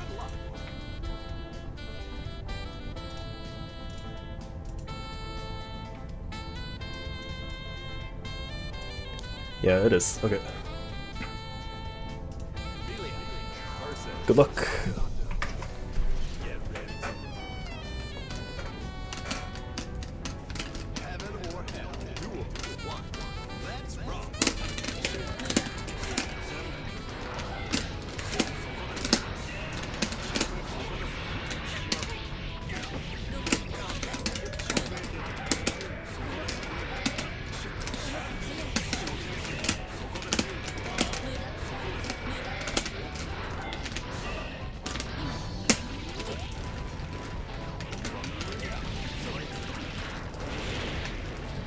It's on the touch screen. Okay, hold on.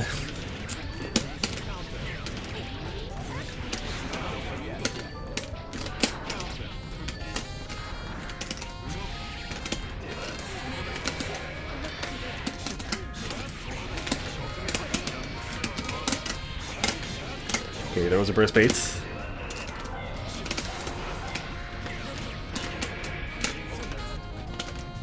She did a... Oh. Doing an air combo. I think I'm dead. I'm dead. Okay.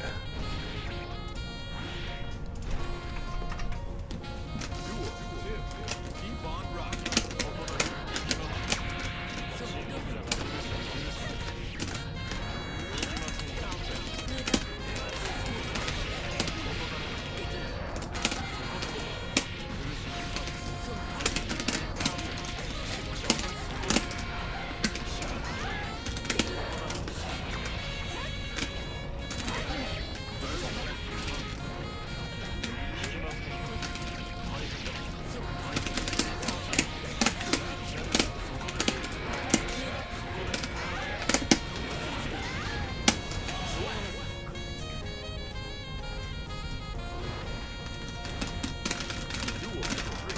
All or nothing.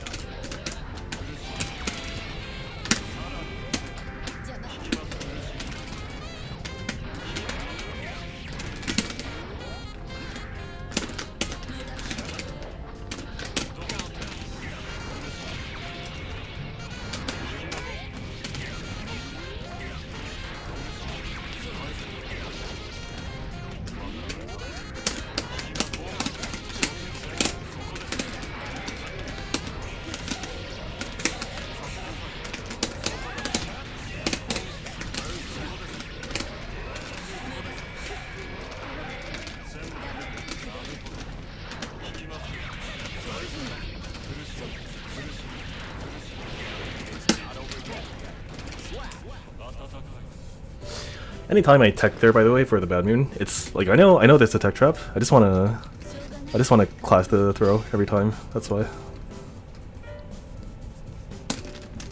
Heaven or hell. Duel.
GG's.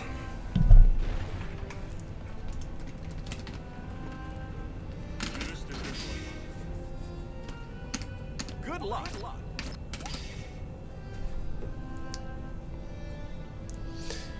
I think they might be doing... Okay, I don't know if Solstice and Lotus have played yet. But I think it's them, then third place tiebreak, then grand finals.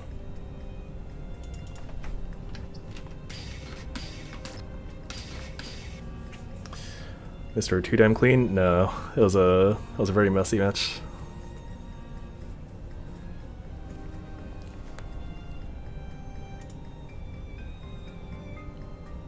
Yeah, okay, so Leo Ram, and then third place, then grand finals.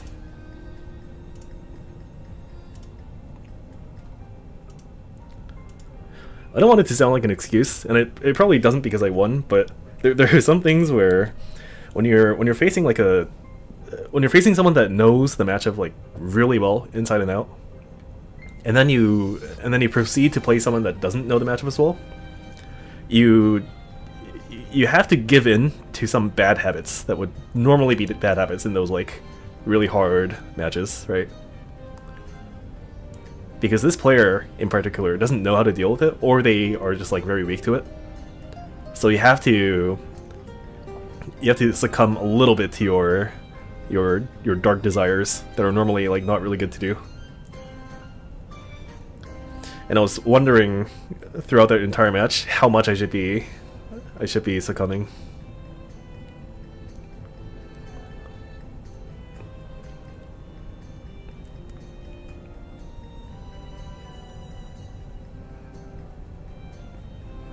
Like anytime I try to jump in the air versus Milia in neutral, like it's probably not supposed to have a very good outcome for me. But like in this matchup versus this player, like it works, so I gotta do it.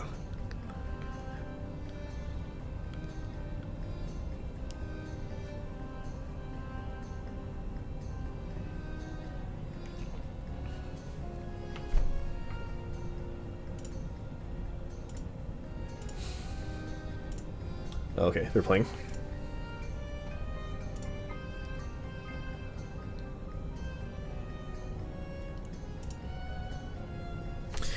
Teddy's only experience in the matchup is me? Yeah. It's reasonable, like how are you gonna find a Zato player nowadays? Like there's me, there's you, there's Mad Hatter. Mad Hatter has been playing recently. But all of our experiences are just so different, you know?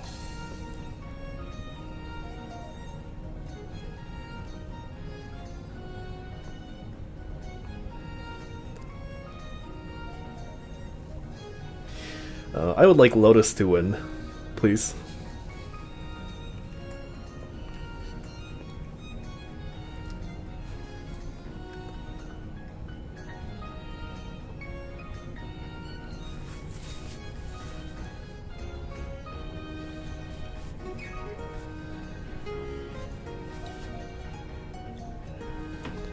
Well, that's a good start.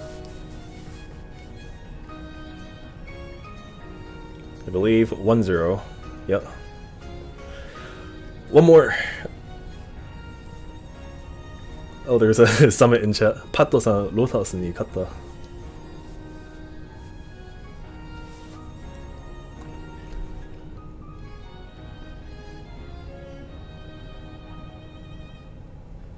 Tsukiwa 리벤지.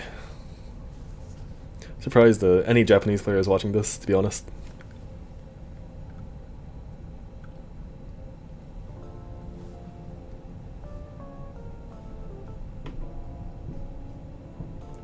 Tights play is super grounded, yeah.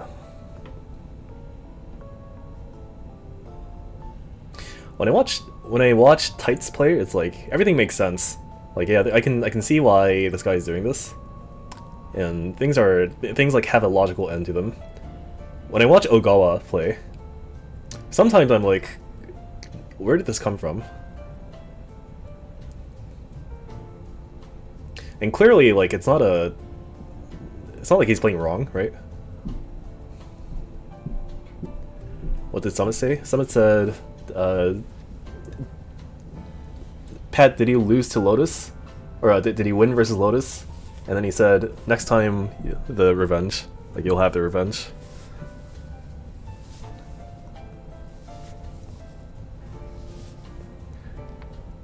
Beautiful Dude plays pretty basic. It's like a, I think it's partly because he plays on a pad, I think. So like he's a little bit restricted by the controls, I would think.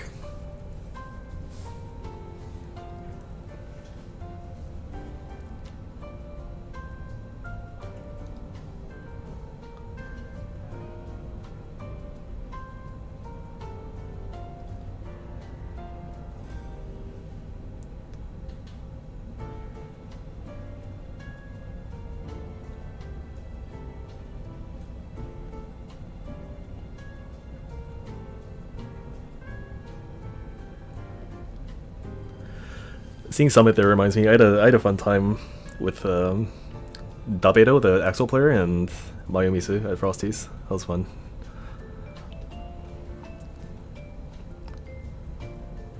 Mayumisu has an insane sin. Like there's no NA sin that comes close right now.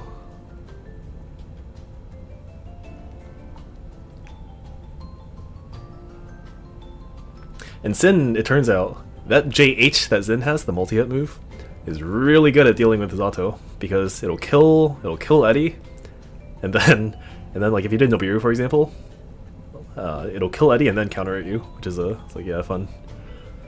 Very cool.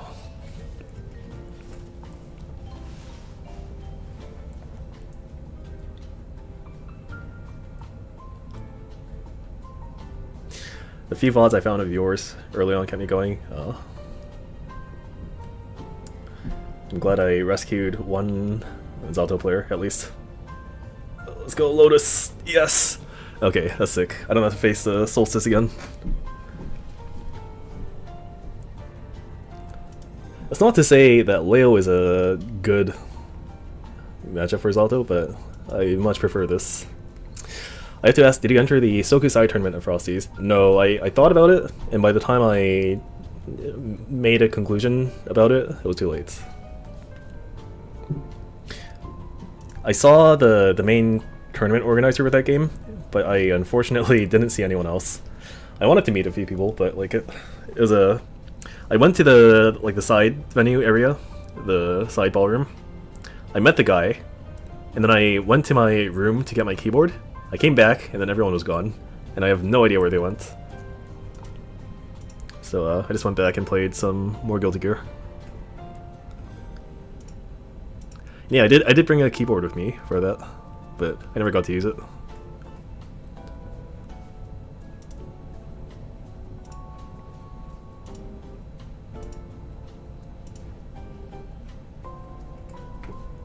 Summit's still here?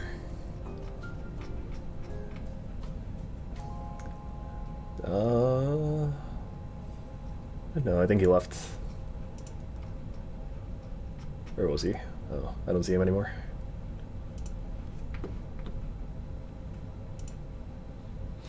I just only ever think of you when I see that game. Still never messed with it. Yeah, I even brought my Soku CD with me, and I never got to flash it on screen, unfortunately. I have it here. Look, one sec. Here. Soku. Hizo Tensoku. I have this one. So this is basically an expansion pack to Toho, I believe 7.5?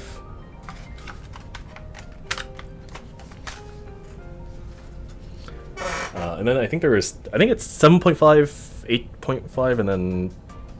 No, hold on.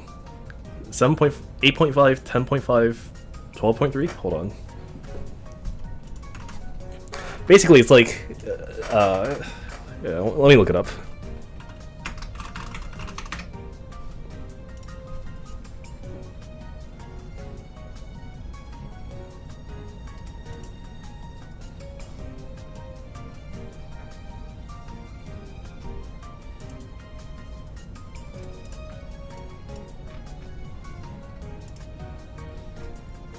Yeah, so IAMP, Immaterial Missing Power, is 7.5, So this is like Sign, Exert Sign, okay?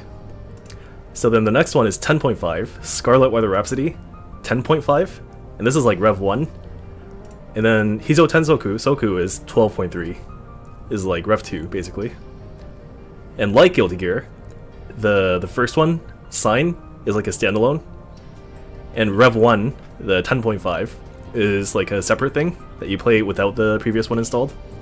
But 12.3 requires 10.5, just like Rev 2. Is it a commercial game? It is part of the official Toho game lineup, yes.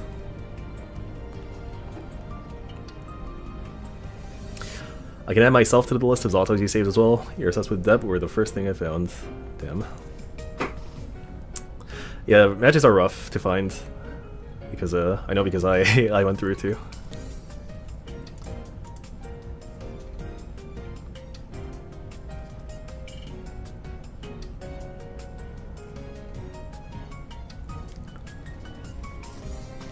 And I have all 3 CDs on me, if I go find it. Hold on.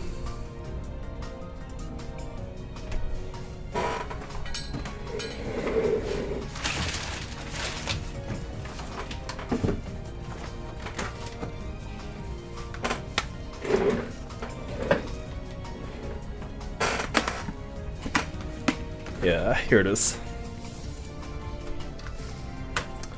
Oh, the plastic wrap isn't undone yet, but here's IAMP.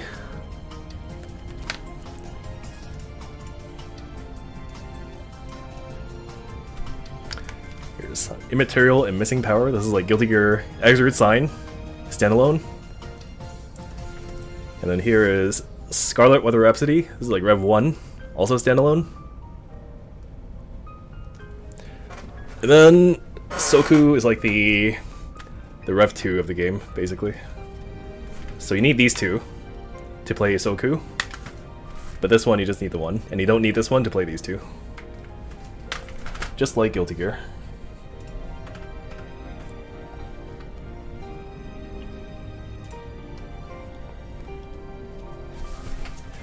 And I'll have you know, it cost me more to pay for shipping for these than the actual CDs at the time. That was rough. It was like, I think it was like 50 US at least for shipping. But hold on, now we are back to Exerd. Oh, I crashed again. I'm crashing a lot right now. It's kind of scary actually.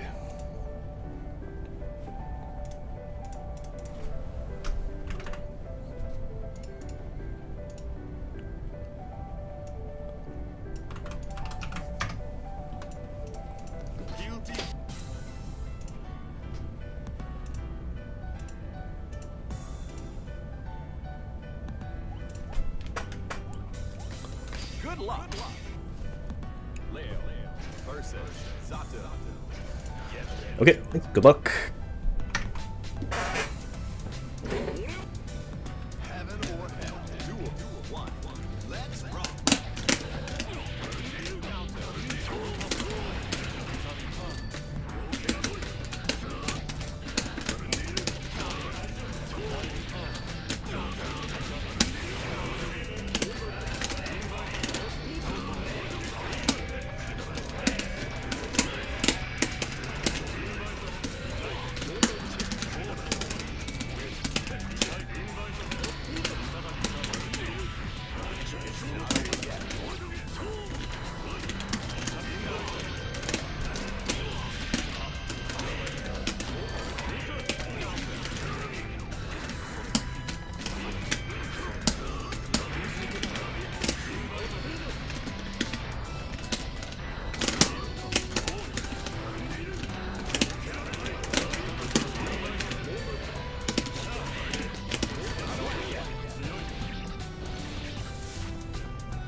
I wonder if the crashes have anything to do with the tabbing, all tabbing. I think it does, but I just haven't ran across crashes due to it before.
Nice. It's the best roll.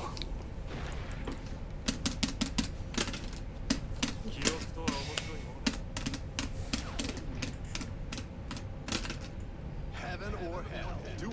One. Let's rock.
Oh, 2D.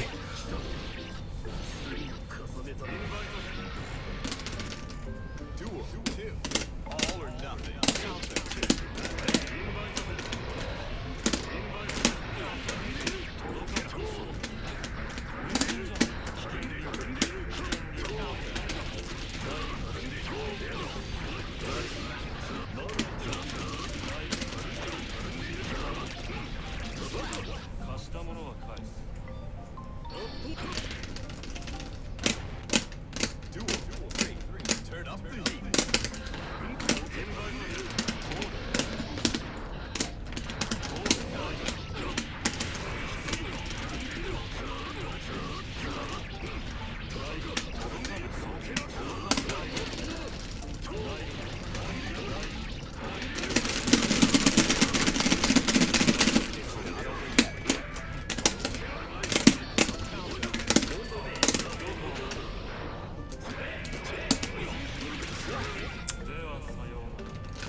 Oh, I'm dead.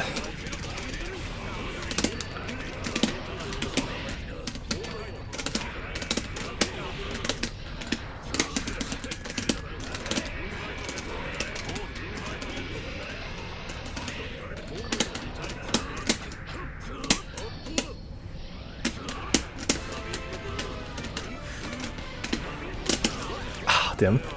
Wrong button. I guess I should have used JP.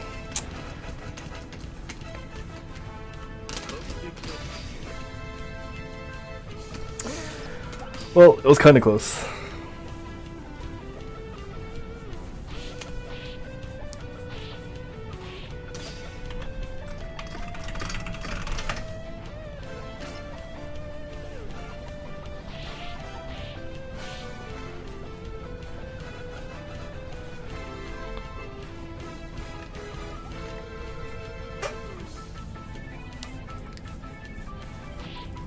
I don't know if he's going to be able to coordinate the top 3 positions.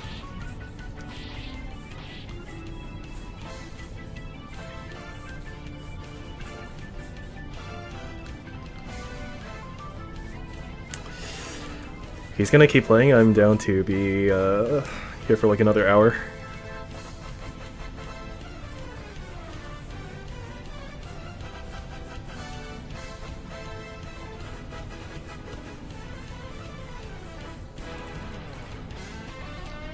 Yeah, these gamers are not gonna line up.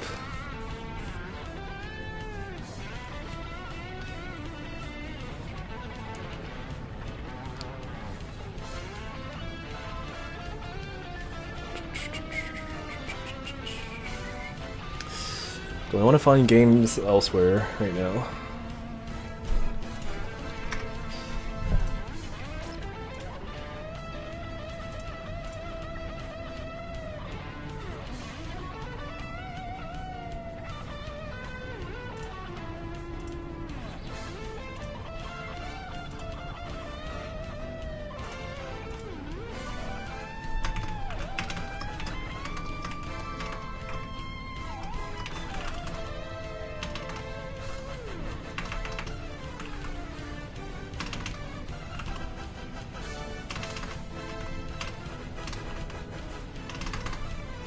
What's his ID on Discord? Hold on.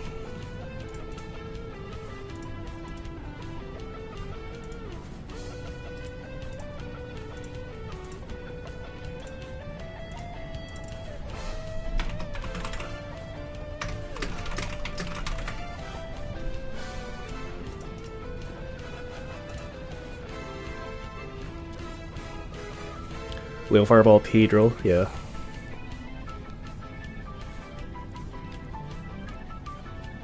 The P release is just so versatile of a tool that you can basically do...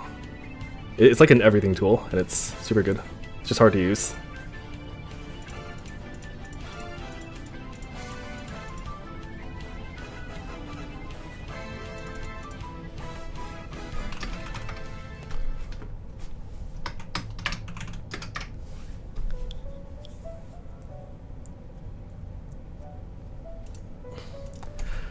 Okay, I'm gonna... Oh, hold on. Let me see if they are finished.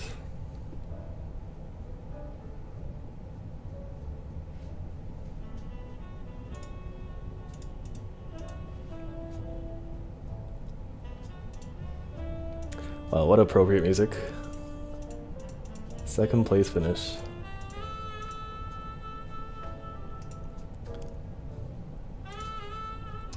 Yeah, I think they're wrapping up. Okay.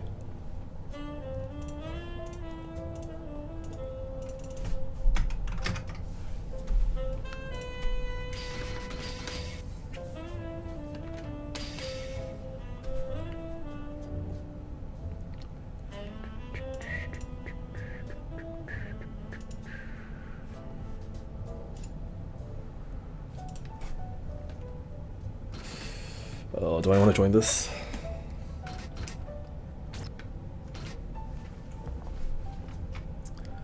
If I can't find anyone in the next 3-5 minutes, I'll just join a public one.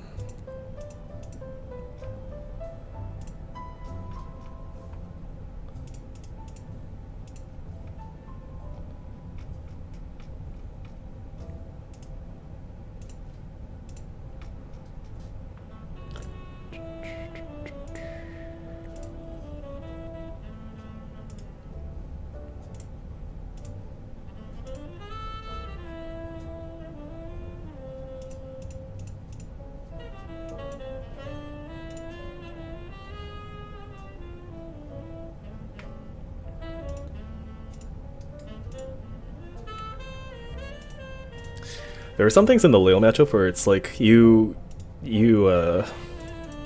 feels like things should work in time. This is in the melee matchup too, where for example like you do burst, and then you summon Eddie and Nobiru right away. And that feels like something that should work, but it just doesn't. Because they are just too fast at getting back in. With Leo it's mainly like a JK issue. Milia is a pin issue.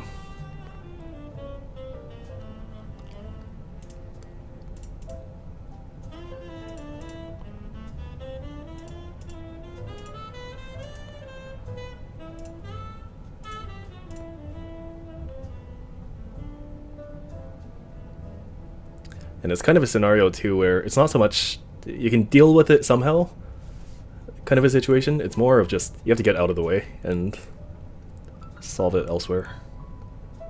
It's like the anti-Mei advice is just to get out of the way. You don't have to anti-her. Which sucks because like Zato is a character with good anti-ers when Eddie is up. And this kind of feels like a case where Eddie is up, so he should be good at anti-ering, but you just don't have enough time.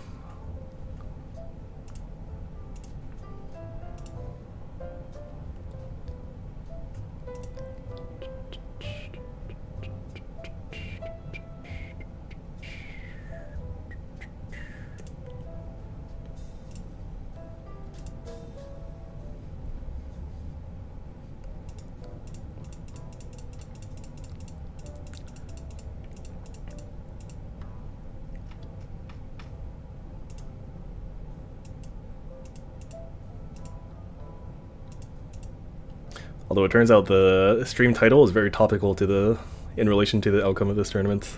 So there's that, I guess.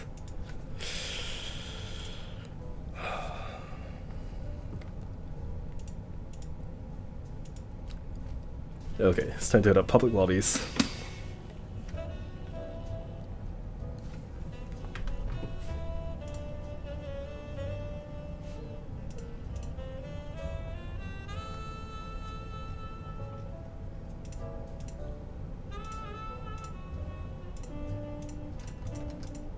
I'll have to find what was wrong with the... I crashed again.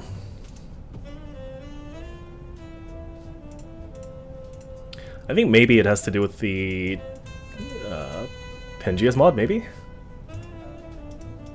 Because that thing is loaded in every time the game boots. So I could see that being a bit of an issue, maybe.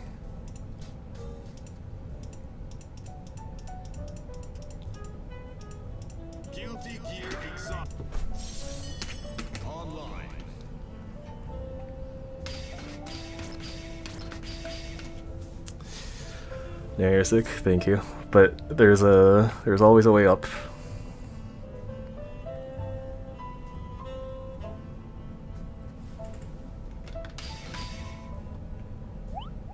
Okay.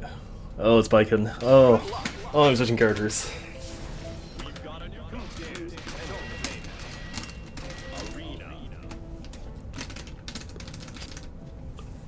Oh, disgusting.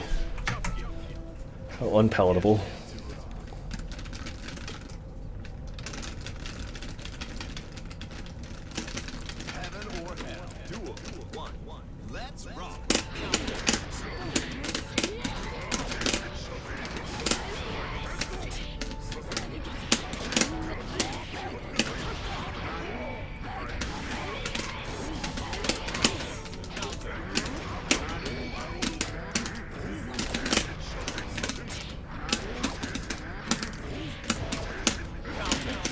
Fine. It's also fine.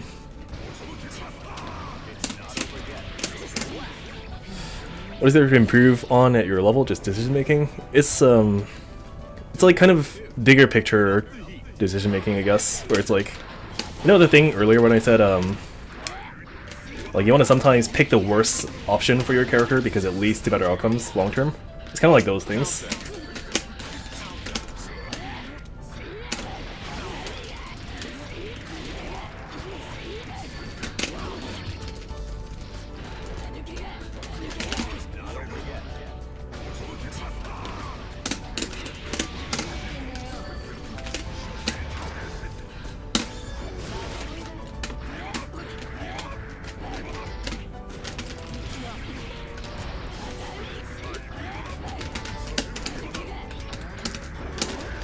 And to be honest, it's not like my execution is perfect either. And it's really important when it comes to Zato because, as you know, like if I drop something, it's not just me taking damage. It's me taking damage and Eddie dies, and that's an issue.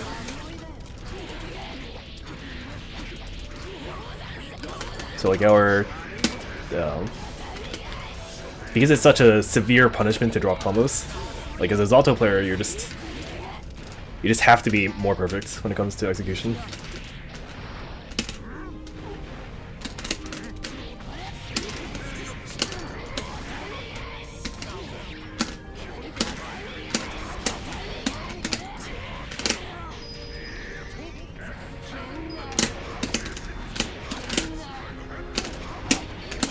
Oh, I think if I didn't YRC, I would have made it.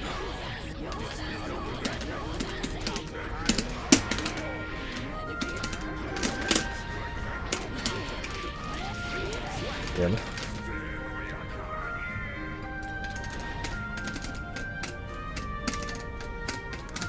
More perfect, yeah.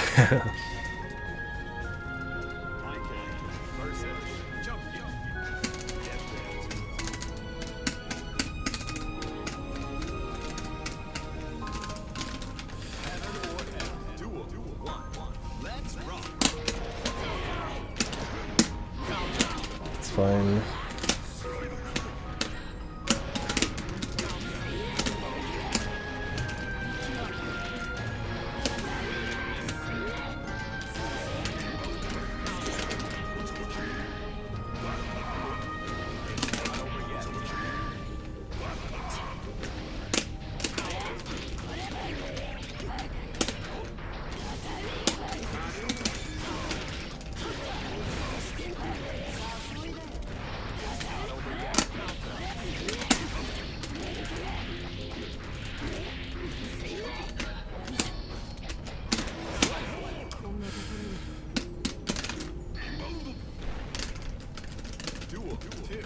All or nothing.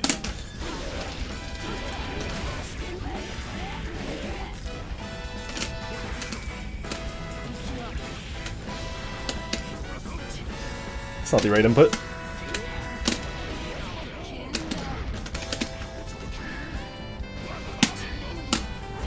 Burst? No burst?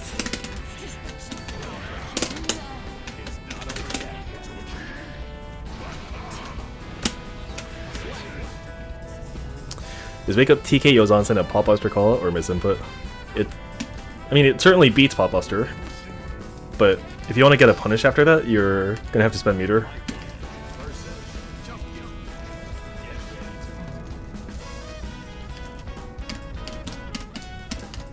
Any form of mashing any button on the ground will just be Popbuster also.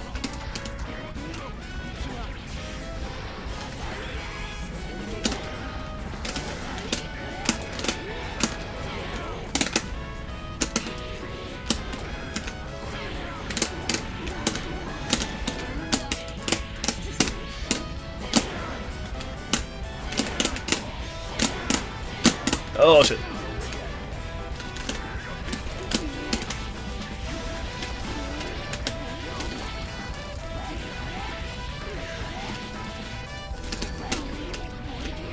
Yeah, I'm not sure what I don't know if that's like an intentional thing to try and beat Popbuster, but I don't think that's the best way to go about it.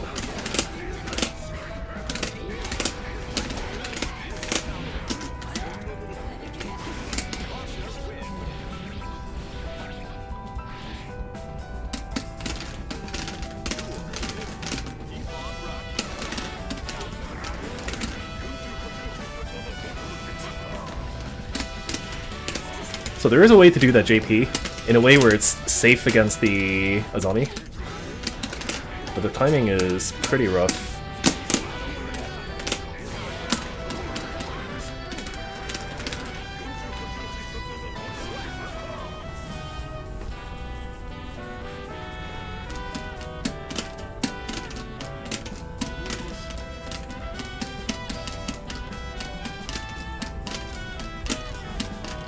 See, when you get the win like this, it's a feeling you cannot achieve when you play Zato. It's like the correct guess of getting Pop Buster is unreplicable. Duel. One. Let's rock.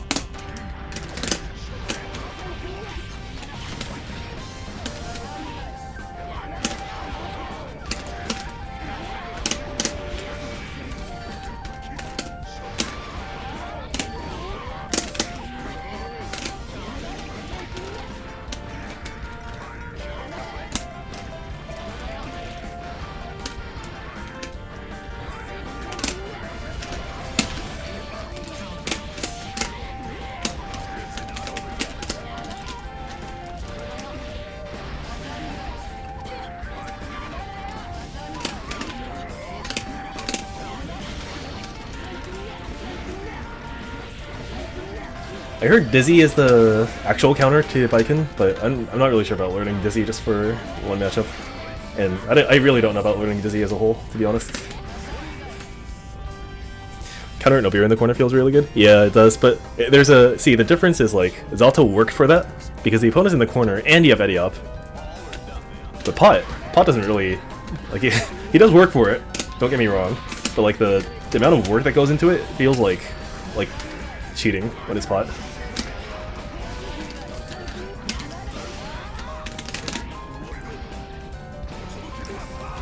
It's like buying your own food and eating it versus buying, like, having someone else buy your food for you and then eating it.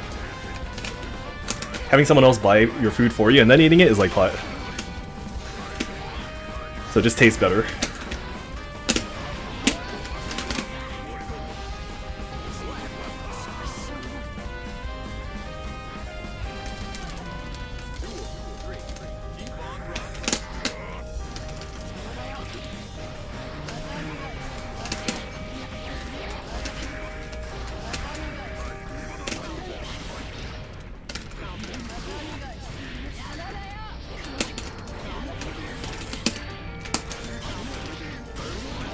See, I always want to...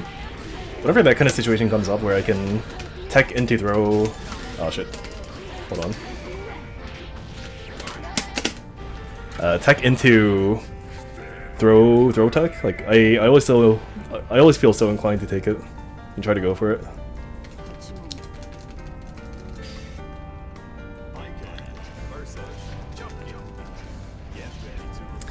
If you forsake Zato for Ice Spike YRC, all hope is lost. Yeah. I mean, it's not a bad idea to learn the character because it's a strong character. And it would help to learn how to deal with it a little bit better, but it's probably not for me.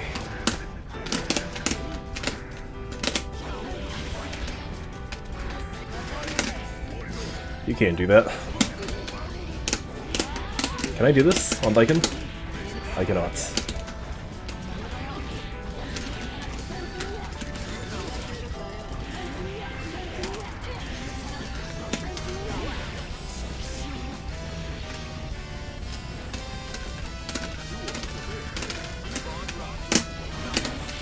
Really?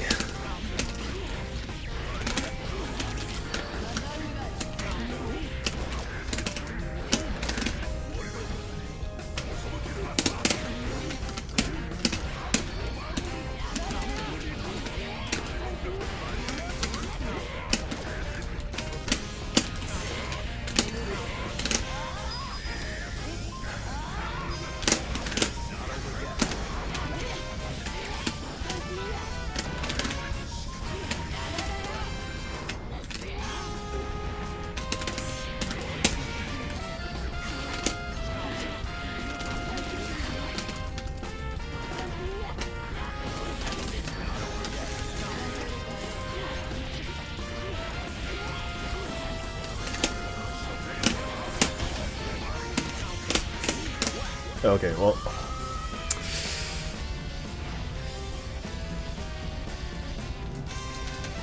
I'd like to get one 6k loop out there before the set ends.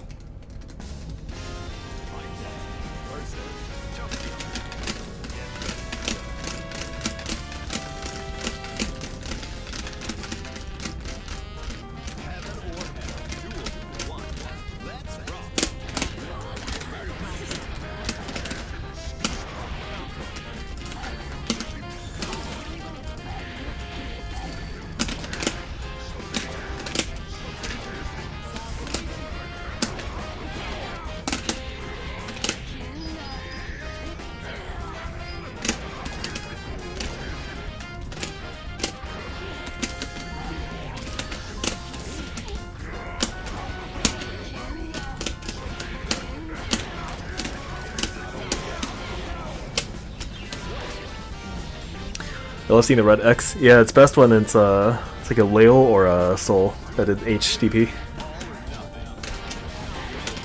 Or Biken too, yeah.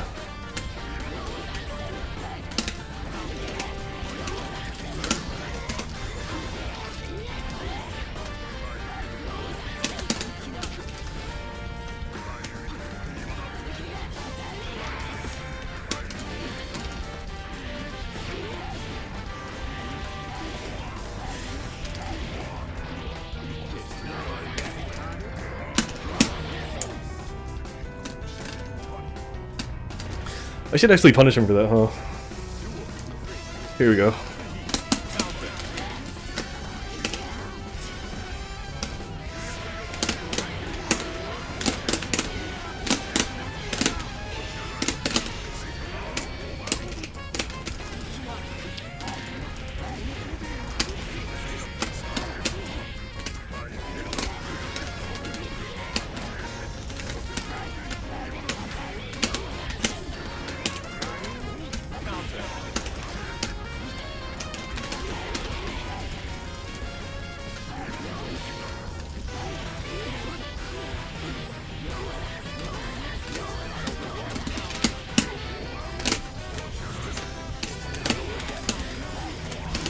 Yeah, he actually didn't burst. I'm surprised.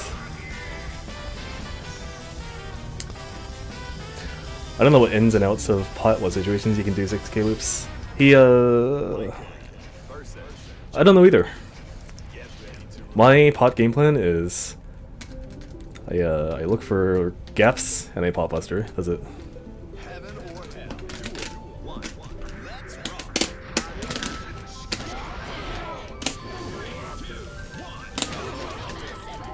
They're really faster than my 5T.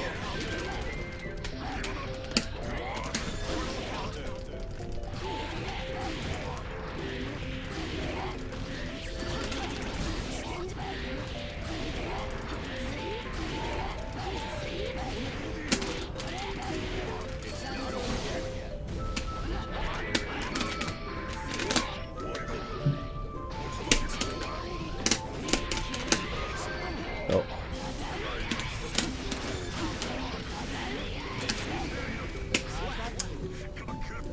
See, like, I don't know why I got the hammer fall there at the end.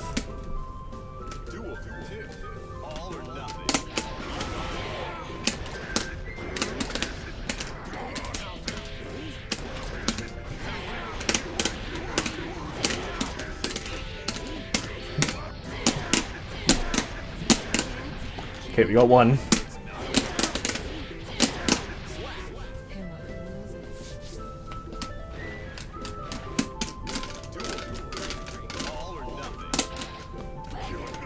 Oh, sorry. I thought he meant Biken doing 6k loops, and I was like, I didn't know that existed.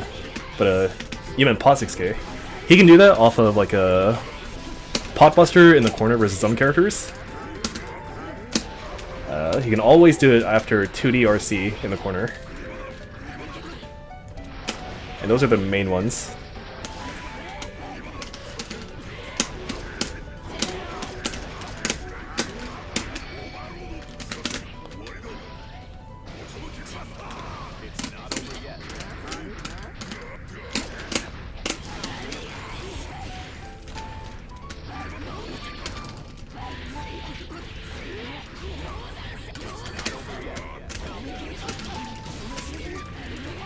Gian's on me, my what's it called?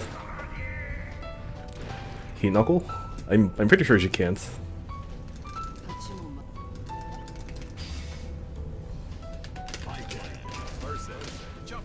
So most midweights and above, you can do Pot Buster in the corner into close slash 2S and then start doing your 6Ks.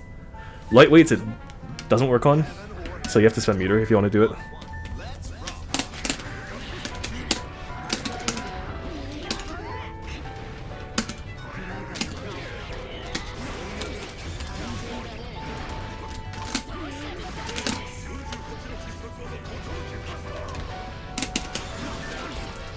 That was a low Azami.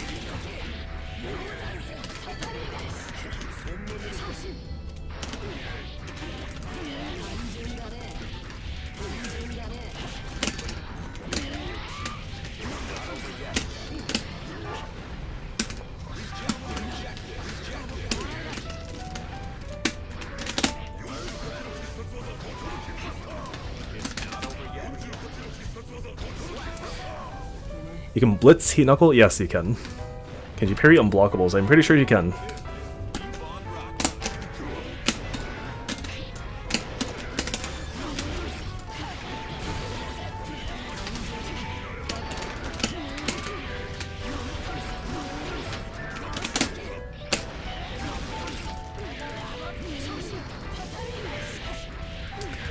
I think it has to do with my jump startup, why I'm finding IBing the JH so hard.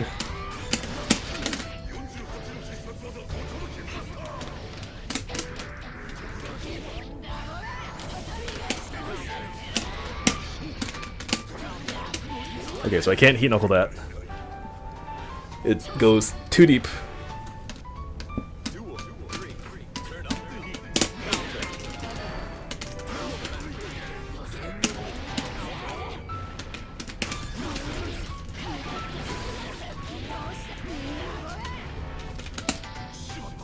Yeah, that would have worked too, a little bit later.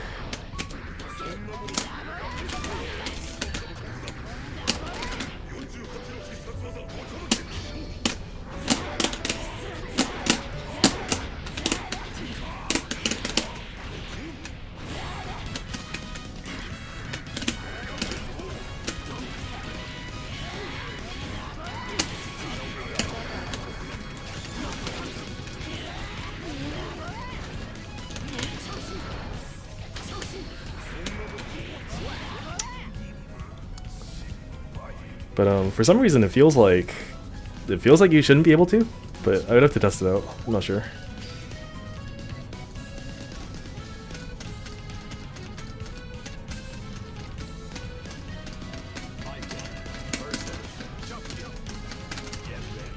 Intuitively, if a zombie works there, it it would go against intuition.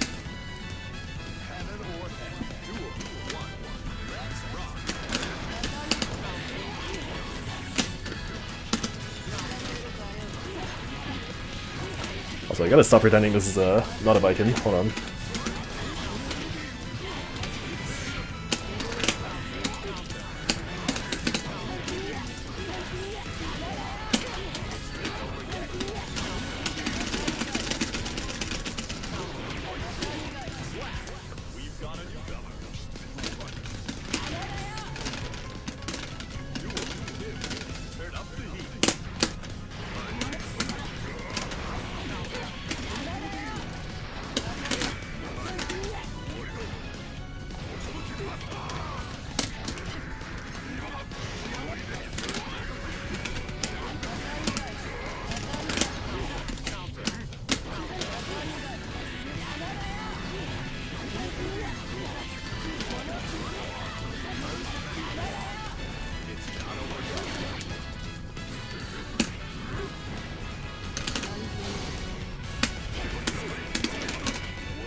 There we go. Now you die.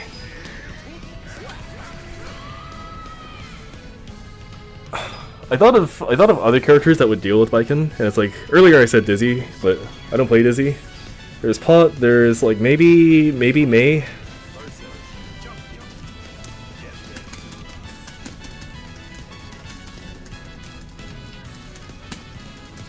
And it turns out I actually just don't have a lot of characters to deal with Viking.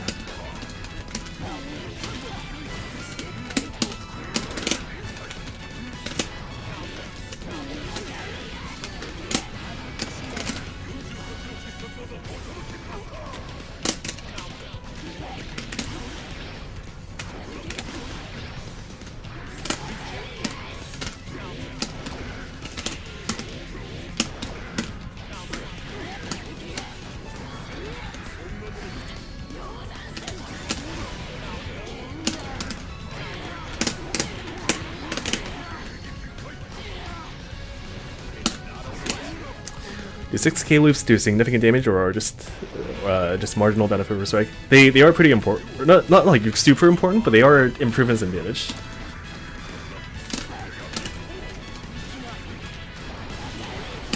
The soul do well into Viken. I don't think it's extremely good or bad for either character. And the main problem with soul is that usually Viken players are very familiar with the matchup.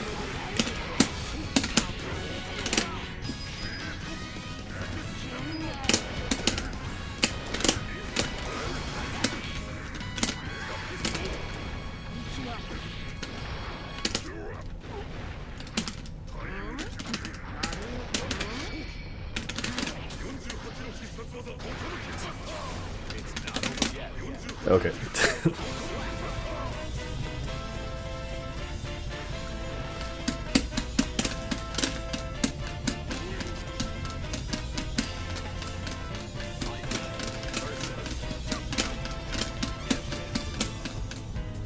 This particular Viken is a real Azami enjoyer. Some Vikens just don't use it all that much, and they should.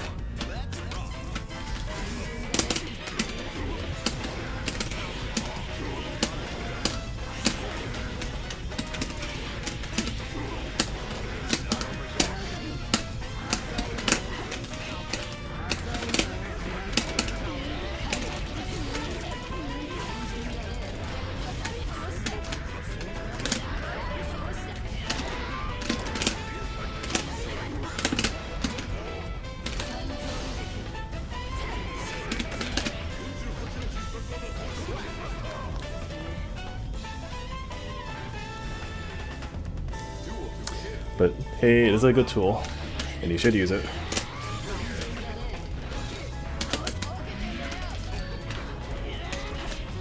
No Azami? Or no Yozansen?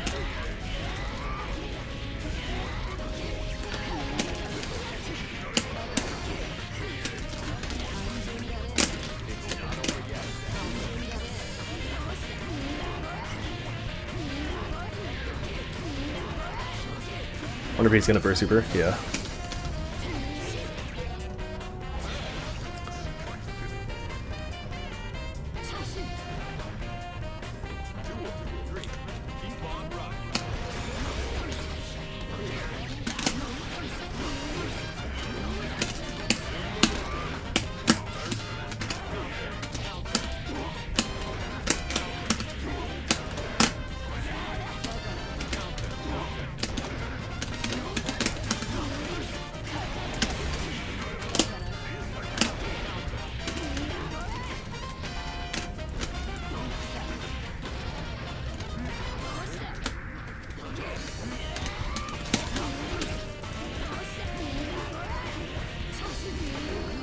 Does that work? It does. Nice. Azami forces a lot of scary interactions. It's yeah, it's like situations like Zato having Buzzsaw on you, and it's like, yeah, I can't do anything. I have to be on the ground, or else I'm gonna get destroyed.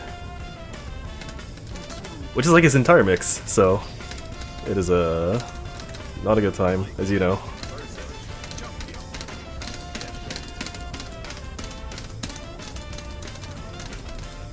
I don't think I've seen that IK before.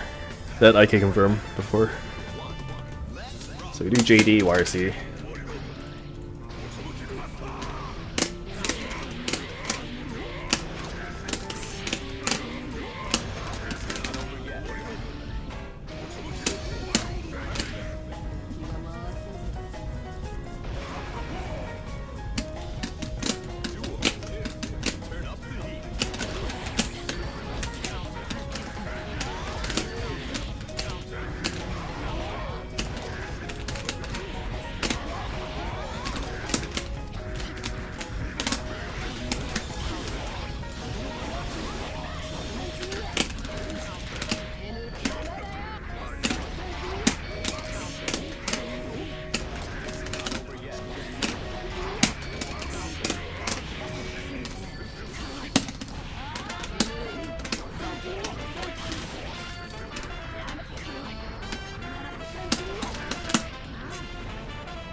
in the case of Zato, it's also just a damage issue, because anytime Biking gets a throw in the corner, you just get it for so much damage that normally like a throw shouldn't be forcing.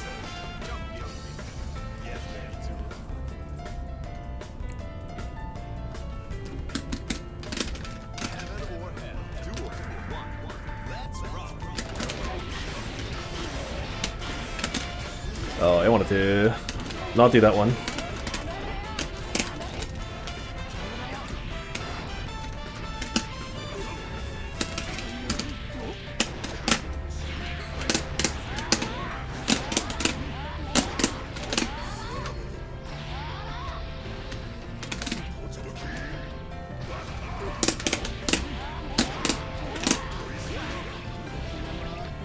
See, so that's a 6k loop starter. Potbuster in the corner versus some lightweights. Biken is one of them.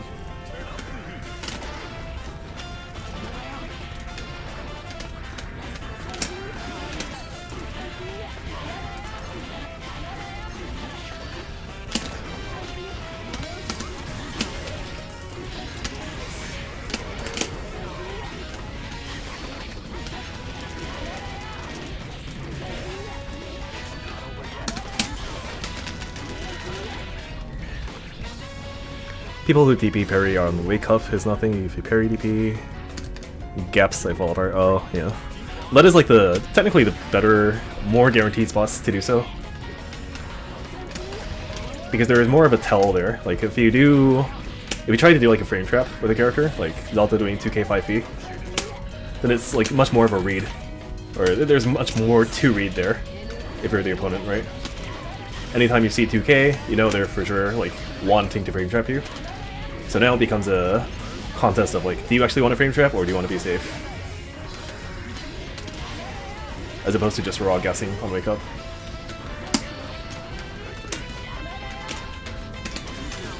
Yeah, that worked.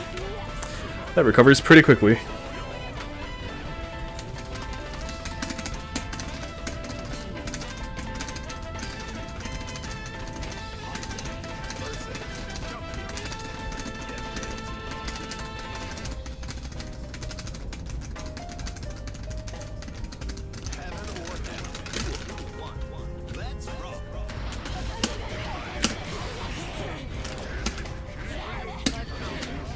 That'd be my 6p.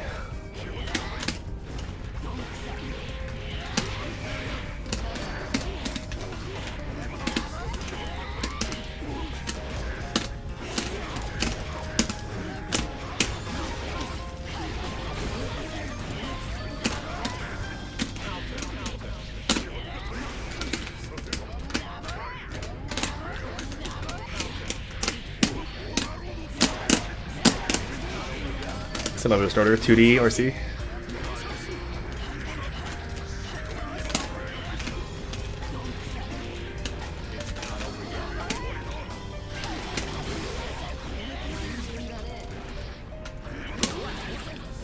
I think I can FD that punish on the Heavenly.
Yeah. That is a guess. That is not an OS.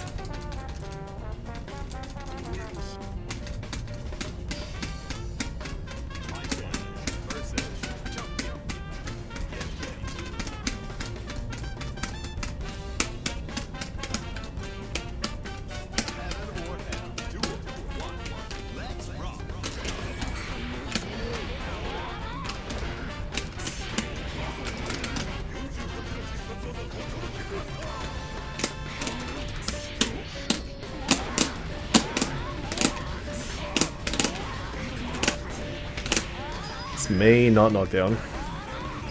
Oh, it works. Okay.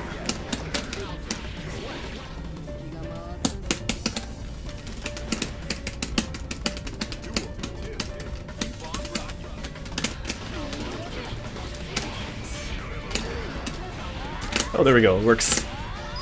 6P beating JH.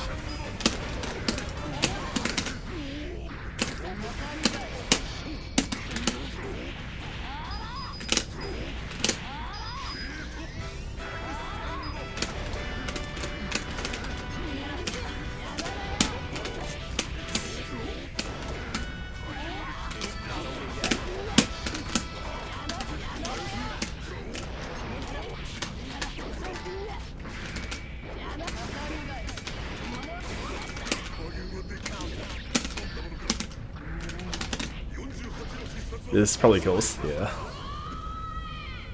That HP and risk.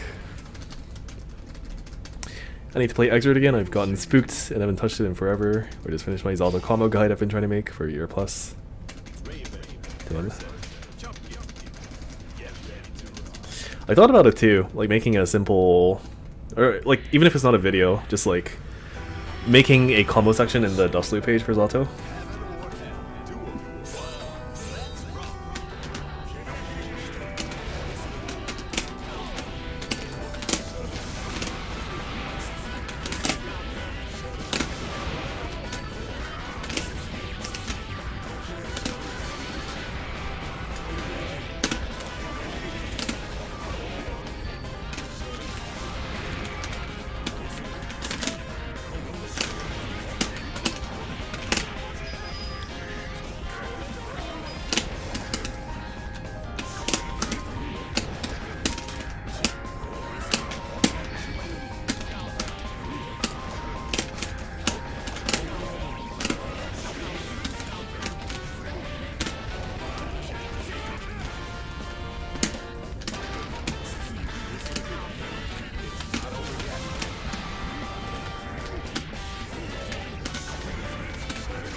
Oh, I died. Damn.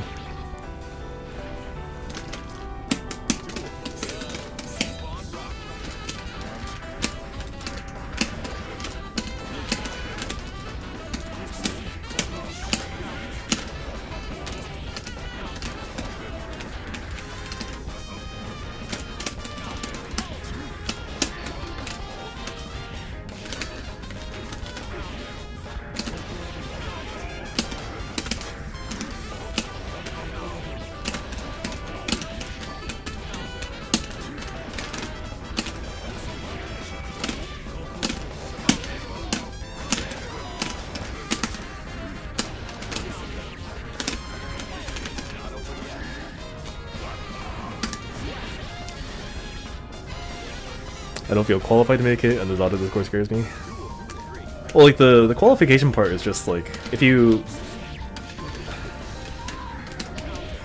Sometimes it can be true, but, like, for something as basic as, like a BMB guide, or, like, even if it's a little bit more in-depth than that, it's not like it's not like it requires a tournament winner to make it, you know?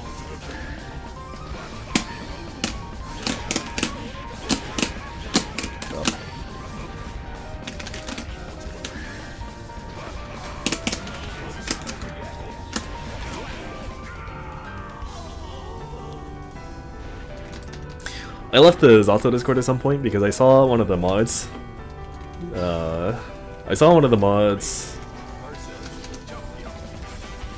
What were they doing?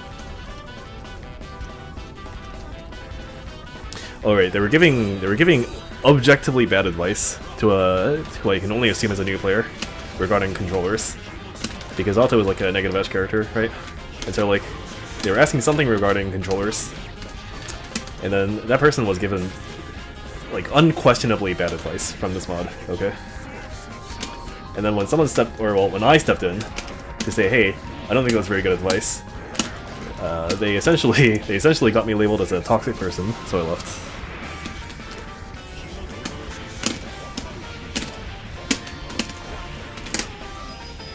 Are you partitioning the hammerfalls or just super efficient charging? There is no...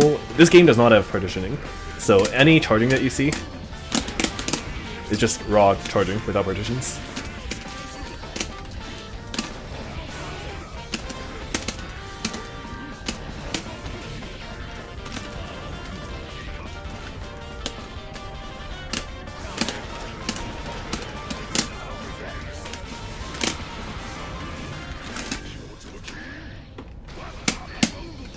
Oh, I could've killed. That Pop Buster did less damage than I expected.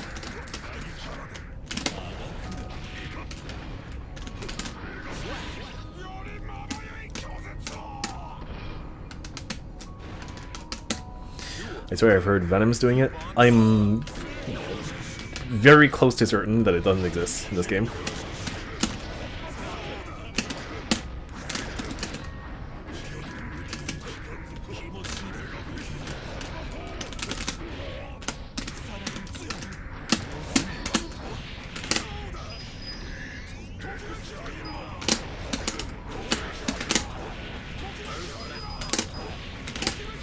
It would be cool if it did have it, but I, at least between, like, I don't know if it's like a Venom specific thing, I'm pretty sure it's not. But when it comes to Mei or Leo or Pot, I know for sure it doesn't exist.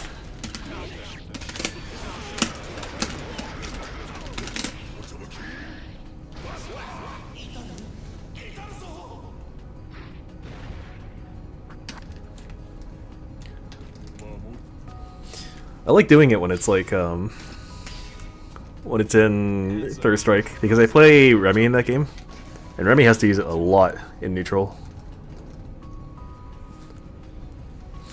I haven't played Third Strike in a long time.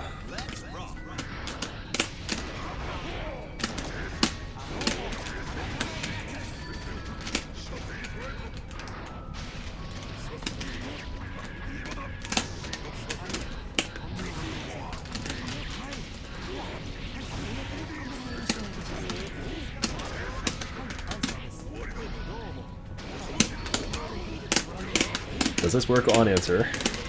It does.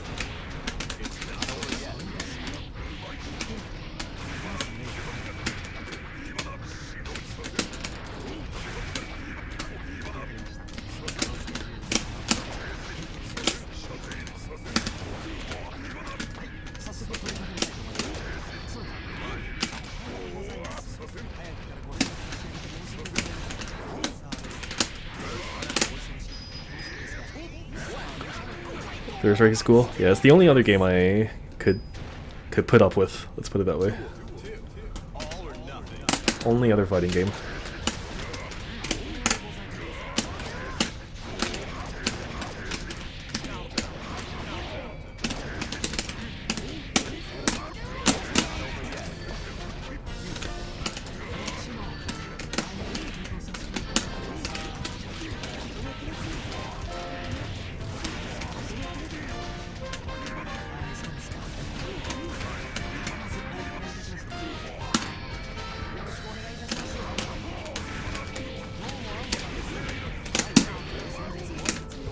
Oh, it's not gonna work.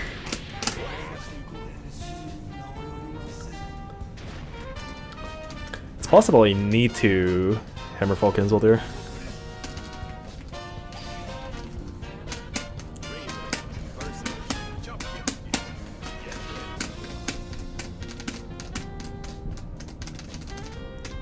I think it's my last one. Or I'll do one more versus the answer and then I'll end it there, I think.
I'm pretty sure I can stun from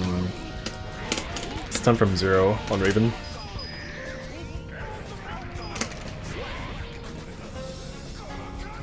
If I do like a corner, if I do 5D in a corner and it works, and I route into the stun super, I'm pretty sure I can do it.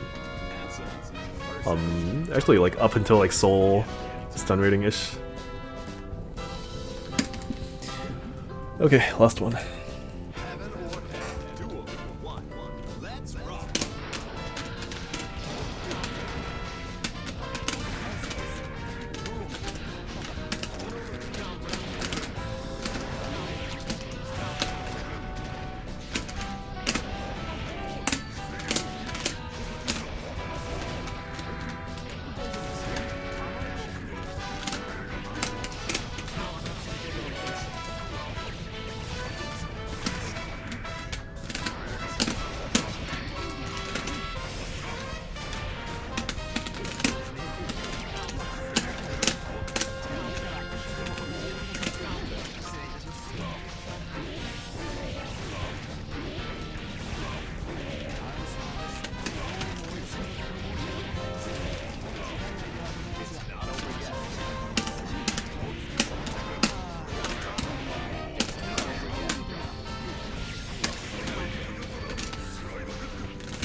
Does that work? No.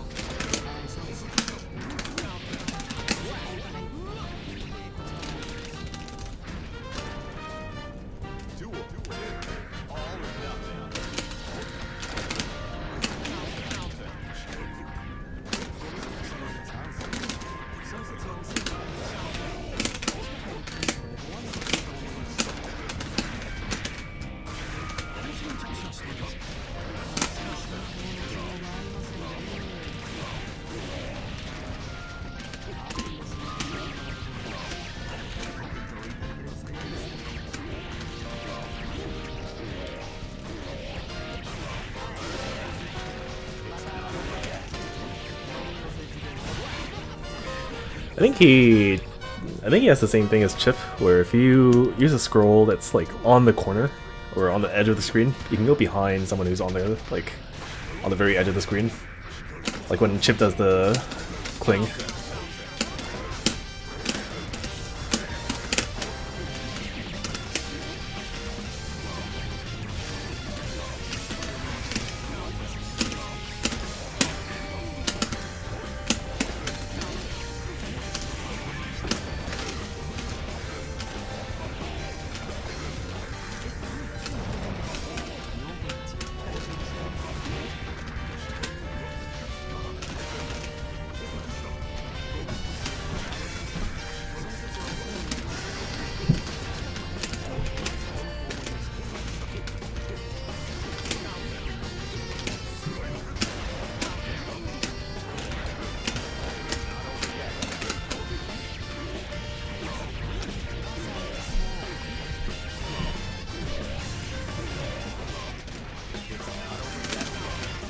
Damn.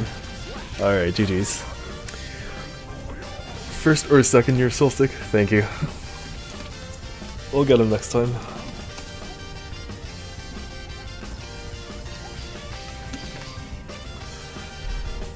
Okay, well, short term, there is an Ottawa tournament in on the weekend of the 15th. So Exort is on exactly the 15th, Saturday. So I'll be going to that, and it will be streamed on, I believe, Krakatoa's channel. And before that, I don't know if I'm going to be streaming much, but I'll be around.